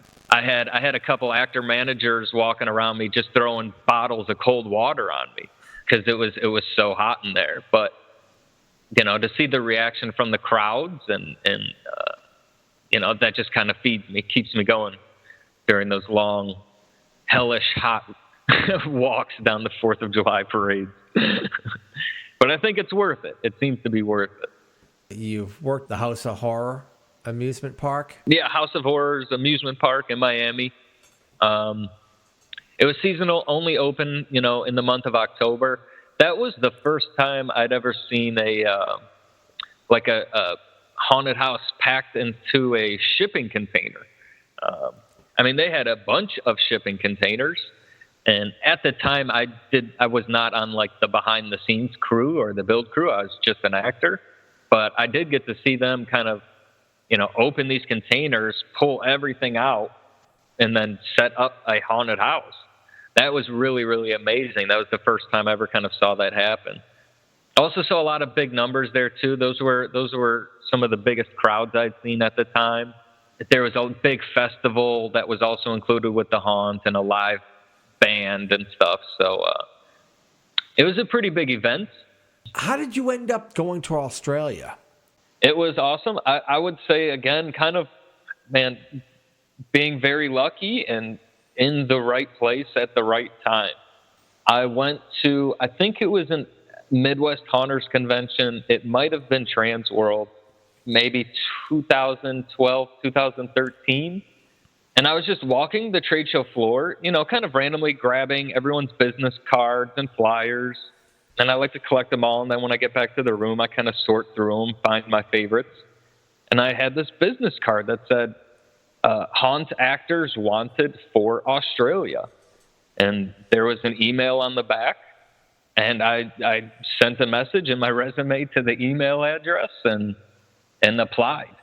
But like very kind of random, it was a really like just a sign or something, I think, that just happened to pass by my way. Were you responsible for your ticket there and back? No, I was not. I did have to get a passport and all of my, kind of paperwork, ready and prepared. That was a pain in the butt. But, everything was legit. Everything worked out. It was funny. A couple of my family members, too, were really nervous. They're not very much into the haunt industry, let alone, they haven't been to Australia. So when I told them, I wanted to basically move to Australia to work in haunted houses, they had some questions, understandably. But they were super supportive, told me they had my back no matter what. They encouraged me to go and try it. And I did. And a big reason, going to Australia was, I already knew would be, awesome. But a big reason I did it was because it was, a 3-month gig. That was also kind of the first time that I got to haunt more than 1 month out of the year, which is what my goal has kind of always been. 1 weekend a month wasn't enough. 1 month out of a year wasn't enough. And this was a chance to get to do it 3 months out of the year. Do they celebrate Halloween like we do here? Or what is that kind of, what is it like there? It's not as popular, but it's not very far behind. I think the haunted house, the show we put on there was very popular. We got great reviews. We also won a gold ticket award for like the best attraction in the show. And this is, compared to big roller coasters and a lot of kind of family games. For the haunt to kind of win, one of the best overall attractions, I think was a good sign to say, hey, the haunt industry is really appreciated in Australia now. So it was basically an amusement park that was setting up a haunt. Yes, yeah, kind of. Australia has a couple like big, festivals, like national festivals that happen in the year. One of them being like the Royal Easter Show in Sydney. So for a week or two, all of these kind of attraction vendors bring their new games or new rides or new shows to, like you said, kind of this one big amusement park festival, and then just massive crowds come to these things all day. Up till then, I'd only worked on a 5 or 7 hour show night. But in Australia, we were doing, 15-hour days. We opened the haunt at 7, 8 in the morning, and we went, till freaking 10 at night. So it's a different style of haunting, at least in that production.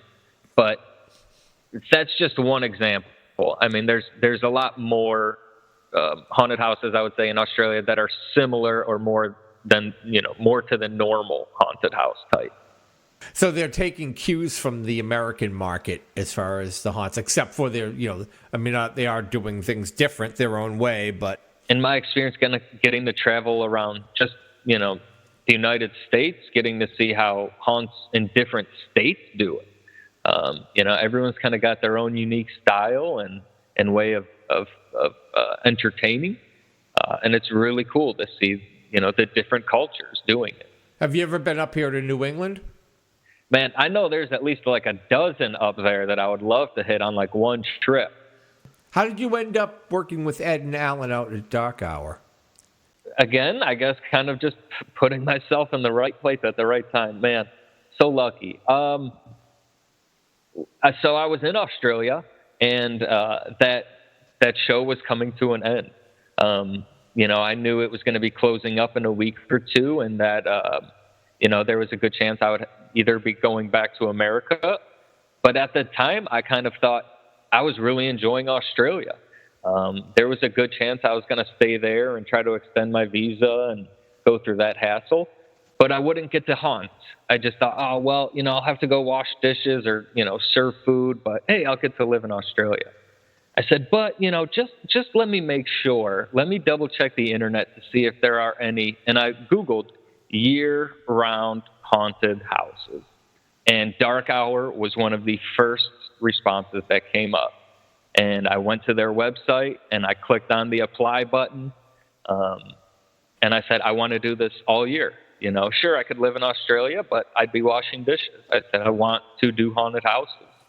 When I spoke with Dark Hour over the phone about working there full time, we kind of had an arrangement that I would need to be there in person at least once to kind of interview. And I told them, hey, I'm in Australia right now. I can't. I'm not just down the street. But I didn't have a whole lot of money. Just what I had made from that show. And I just want to say I took a gamble on myself. I took the leftover savings money I had. I bought the plane ticket, and I literally flew to Dallas with 2 duffel bags, stayed in a hotel room for one night, and then went to interview at Dark Hour the very next morning. So I'd interviewed with Alan. There was even a moment where he asked me, if we don't hire you, what are you going to do? And I said, well, I'm not going to stay here. I don't have a job I have 2 duffel bags. I might go back to Australia. And he said, well, don't. He said, don't. We'll give you a 2-week internship. Give me a chance to prove myself. And I took it. I stayed in that hotel room for almost another year because luckily after the 2-week internship, they extended me to a full-time employee. And I was, I thought I'd made it. Like, there it was. I got to, kind of be a full-time haunter all year round. That to me was like it. I made it.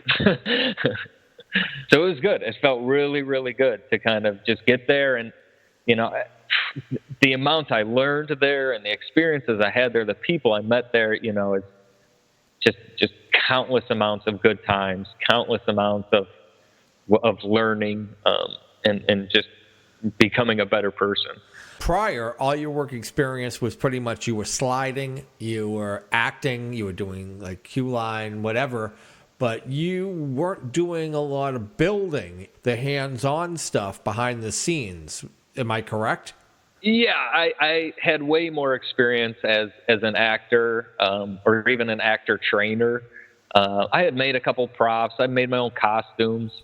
But I had not built a lot of or designed even, full sets. I had volunteered for a lot of haunts, painting walls black and splashing blood on furniture. But yeah, up till then, I hadn't ever kind of, built or helped build projects that big before. And I knew it too. I knew it going in, I kind of had a film degree and I was doing a lot of digital, video work and stuff at the time.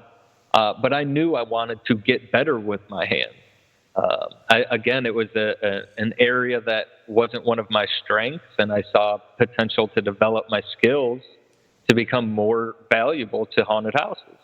So I jumped right in. I went in with open eyes, teach me anything, show me anything, and I just soaked it in. There are so many good people that worked at Dark Hour.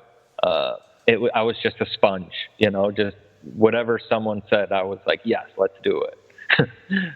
Yeah. Here's you want a good funny story about Ed? Yeah, definitely.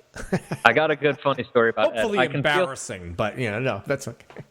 Not as bad, but I can feel him already cringing too, I'm sure. So I'm in the back of the shop at Dark Hour building, some prop or something.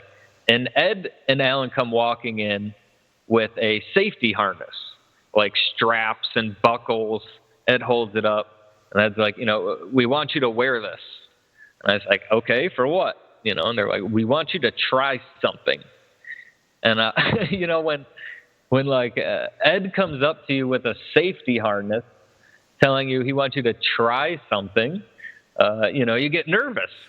You get nervous, oh boy. We just want you to climb into this cannon. Don't worry about it. It's going to be fine.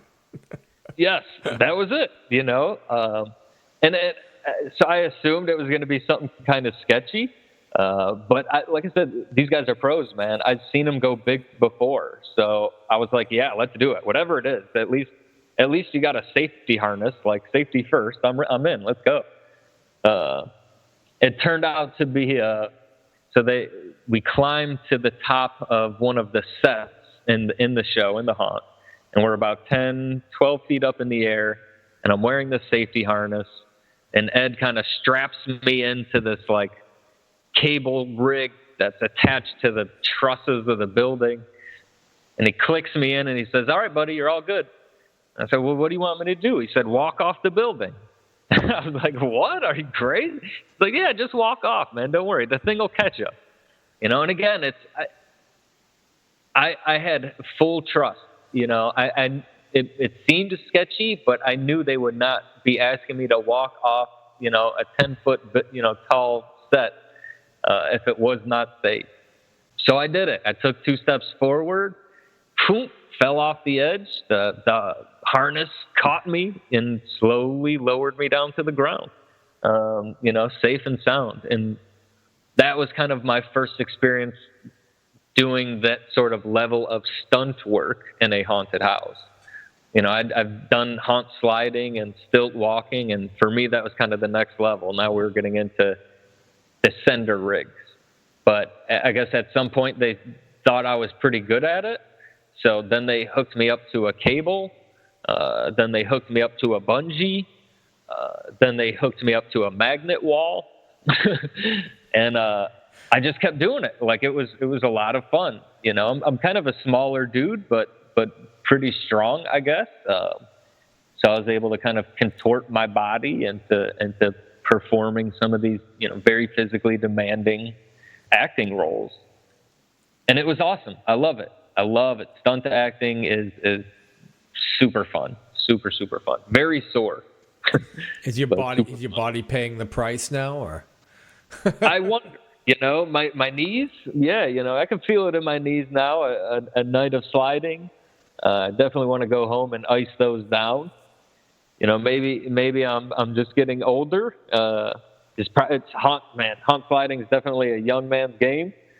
You got to be rubbery. You got to be able to bounce back from those things. So I've kind of, even at Dark Hour too, I kind of switched over into training then, because I'd done so many stunts myself. I really wanted to, or Dark Hour really wanted to kind of build a team of people who could kind of perform these extra physically difficult roles. And it helped, then I didn't have to do it all the time. Now, you were with Dark Hour for a couple of years, like what, just 2 years? Yes. Yeah, I think I worked at Dark Hour for about 2 years. Probably did about 16 different shows just within that short time frame. So it was amazing. It was go, go, go. Almost every month, a new show. It was awesome. So what happened? Why'd you part ways? Oh, man, it's kind of heartbreaking. It's really tough. I had some personal kind of family issues going on back home in Ohio, and I had to go home and take care of them. Yeah. And those issues kind of lasted a lot longer than I was hoping and we were hoping. And, unfortunately, they had to fill the position at Dark Hour. I couldn't be there to do everything they needed me to, and I totally understood, definitely got to have someone doing it. So by the time, my kind of schedule opened up a little bit, that position was filled again, and it was like, all right, well, I need to keep haunting. Where can I go next? So you bopped around doing a bunch of guest acting for the next year? Yes. Yeah, then that was it. I went back to guest acting. I figured, well, let me try out a few more haunts, places I haven't been, and, get to play with the actors there, get to speak with the owners, and, see if we click. Again, it's all volunteer. I put in the time, I put in the effort to go to these places, contact these places, volunteer my time to kind of, show them what I could, do and hope that they like it. Then it brings you to the Legends of the Fog. So I'm at Legends of the Fog now, getting to, again, kind of year-round haunts.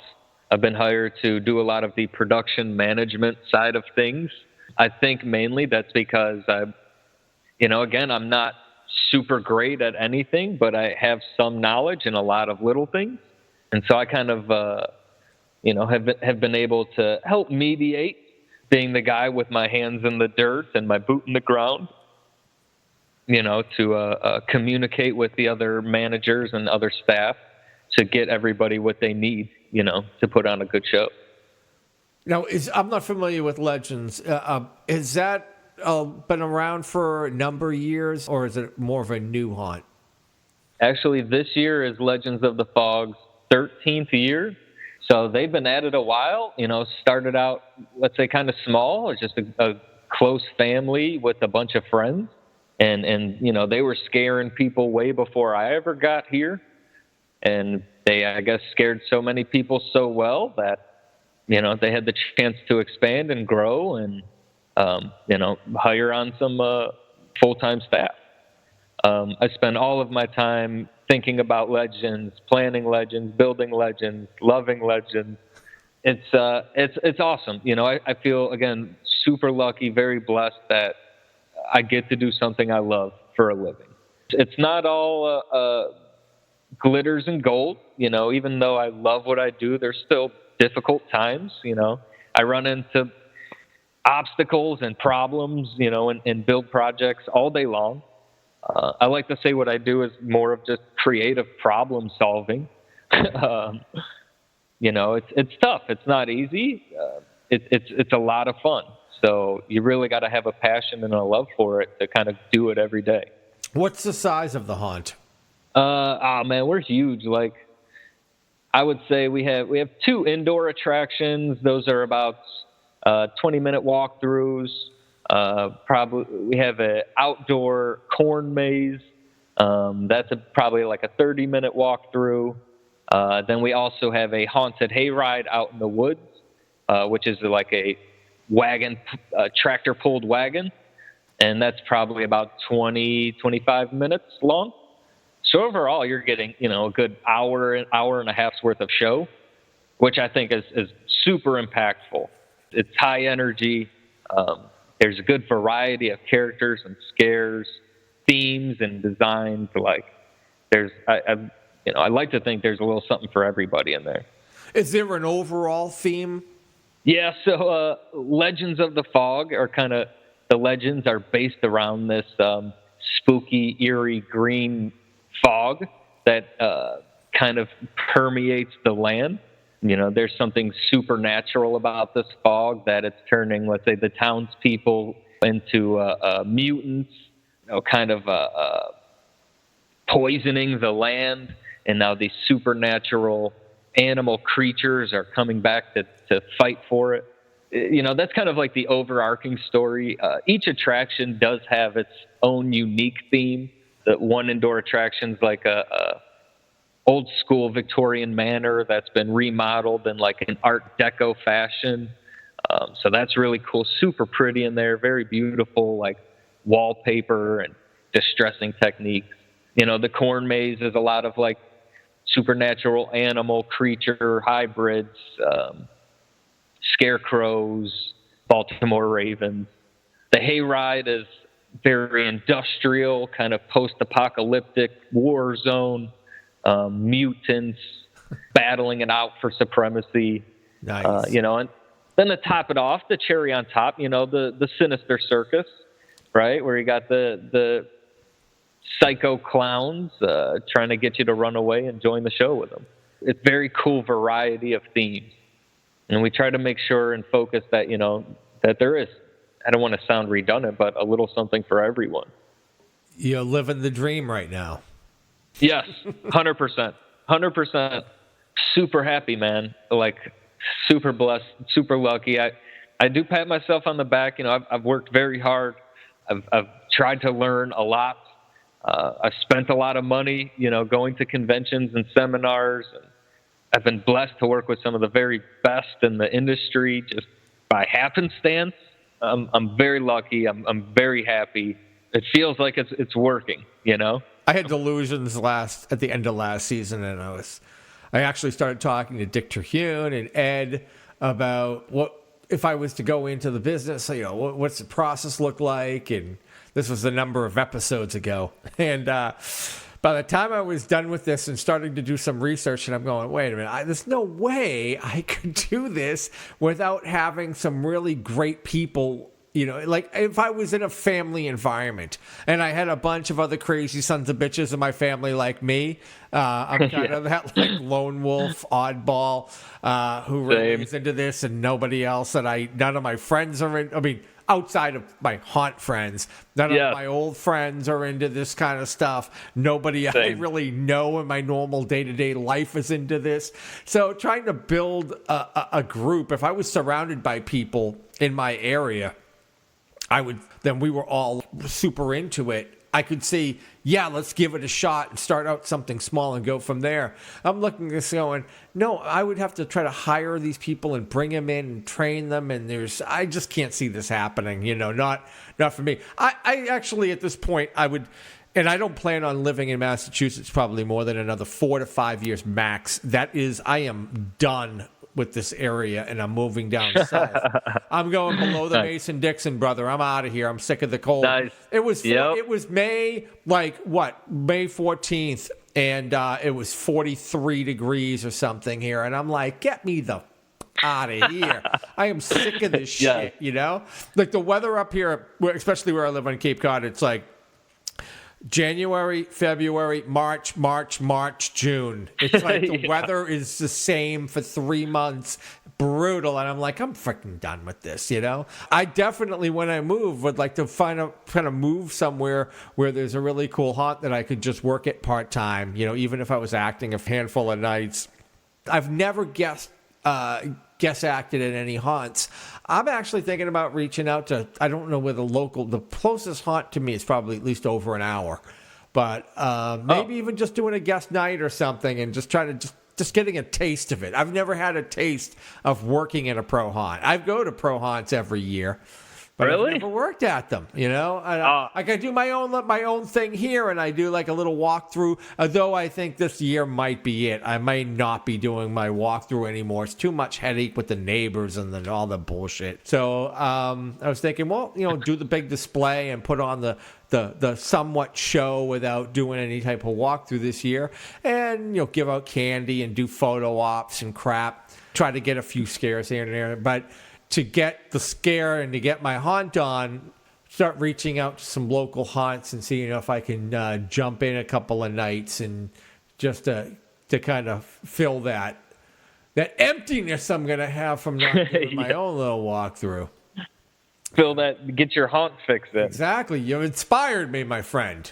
I'm going to start being. I'm going to be one of these haunt carnies, and I'm going to be traveling the country. I'm going to go buy an RV, and I'm just going to sell my house and get the hell out of here. You are right. I mean, I'm living out of a hotel room right now as we speak.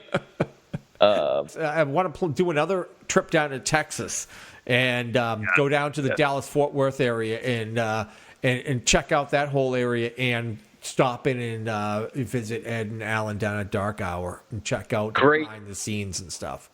Great shows around the Dallas area too. Like a handful, if not like a dozen awesome haunts. Wow. Yes. That's a good area for good shows. Yeah, man, do it. Like, just, I encourage everyone, like, if you love it so much, like, there's a lot of different ways to do it. It doesn't have to be kind of that cookie cutter way you see the biggest and best haunts do it. Like, that's why they're the biggest and best, because they do it that way. But over the years, I found, a lot of smaller ways to kind of just, like you said, get my haunt fix in, because I love doing it. And it was, I've made a lot of sacrifices. I've had to travel a lot, sleep out of my car sometimes, live that carny life. Live in the van down by the river. Yes. But I get to haunt, I get to make haunts. So it's worth it. I'm sure one day I'll probably get tired and want a bigger house or something, but I'm not in it for the money. I'm in it for the love of doing it. I think most haunters are like that as well too, because the money's not great, right? Yeah, I mean, I can't see how you could go into it for that or try to expect. Like I say, if you can make a livable wage. I've also been watching a lot of like videos on minimalism and things of that nature, where people are saying, you know what? If you just cut out all the bullshit and you get rid of things that you don't need and stop spending money on useless shit, right? It frees you up to do a lot of things that you really want to do, because you're not worried about it. You don't need to have a McMansion. You don't need to have a freaking stupid $500, $600 lease on a car or whatever it is. You don't need all that crap. Just cut the bullshit out, slim down, and it gives you all this freedom, to have more fun and enjoy life. And I'm really taking that to heart and saying, you know what? There's a lot to be said about that. Yeah, there's pros and cons, but like, I don't have any fancy furniture, no couches or chairs. I don't own a big TV. I have a few duffel bags, and mostly it's, regular clothes and haunt clothes. Everything I own pretty much fits in my car, and I didn't plan life to be that way, but I kind of realized, these were some of the circumstances I had to meet in order to kind of pursue my passion and my goals. So it kind of came with the territory. It might not be for everybody, and I'm probably not even doing it the best way possible, but it's somehow working for me, and I'm enjoying it right now. So, like I'm happy. Cheers, brother. Yeah. Excellent. Good for you. Thank you. I appreciate it. Any other words of wisdom, or was that pretty much it? No, now the pressure's on to say something cool on the way out. Right, stay scary, live that haunt life, boo, all those good things. Yeah, exactly. Excellent. Hey, man, I appreciate it. This is fun. Good times. This is awesome, man. Like, I'm super happy to get to talk to another haunter. I'm collecting, fan favorites. Like, this is super cool. Great, man. I appreciate it, and I'll catch you around the net. Thank you. Are you satisfied now, you fools? Screamouts go out to the band Bat for providing us the swinging tracks that added some rock and roll attitude to our show this month. Special thanks go out to our Patreon and Subscribestar supporters. Oh, speaking of that, don't forget to support us at Subscribestar, Patreon, or PayPal. The links are all on the hauntcast.net website. For more bi-monthly buffoonery, please donate. And if you donate at least 10 bones a month, you qualify for monthly prizes. Seriously, guys, we are now $115 below the mark that we set last year to bring the show back on a bi-monthly basis. If we don't get more subscribers, we are going to have to cut back to 5 shows a year. I have overhead costs, I have staff, I have web hosting, etc., etc. If you already support us and can increase your monthly contribution, or if you have not stepped up to support us, please stick a crowbar in your wallet, pry it open, and throw something our way. Anything that you can do is greatly appreciated. Remember, guys, Hauntcast needs you to move forward. We do not do advertising. We do not get money from any other sources. When I bring people on for the black market, that's purely just to talk to other punters and vendors to expose you to products that you may not be aware of. I do not get free product, and I am not getting any kickback from them. So please support us on Patreon, PayPal, or Subscribestar. Do not let your hatred of me stop you from doing so. And by the way, the prizes I've been giving away over the last several months have been from my personal collection. These are not being gifted to me to give away. These are coming directly from me, or I'm purchasing them to give away. Speaking of the prizes, Scully, dip your claw into the cauldron and select the winner for the Spider Hill Prop Works complete PVC armature kit, a $55 value. Evil Deb! Now, stick your claw into the cauldron and pick out the winner for the carved wooden gargoyle. Steve Dolshaw! All right, Evil Deb and Steve Dolshaw, please email your shipping info to hauntcast@mail.com. By the way, that is my new email address. We've had to jostle it around a number of times because we've moved the site from one place to another, and now we're hosted over on Squarespace, and they don't provide emails with the account, so I had to get another one. So the new email account is hauntcast@mail.com. Feel free to spam out my inbox there, or you can troll us on Friendster, MySpace, AOL, Facebook, Twitter, YouTube, Minds, or Instagram, or any other defunct or soon-to-be defunct social media. The Hauntcast Cast of Creeps will re-emerge on the 2nd of Augustus under a blood-red moon.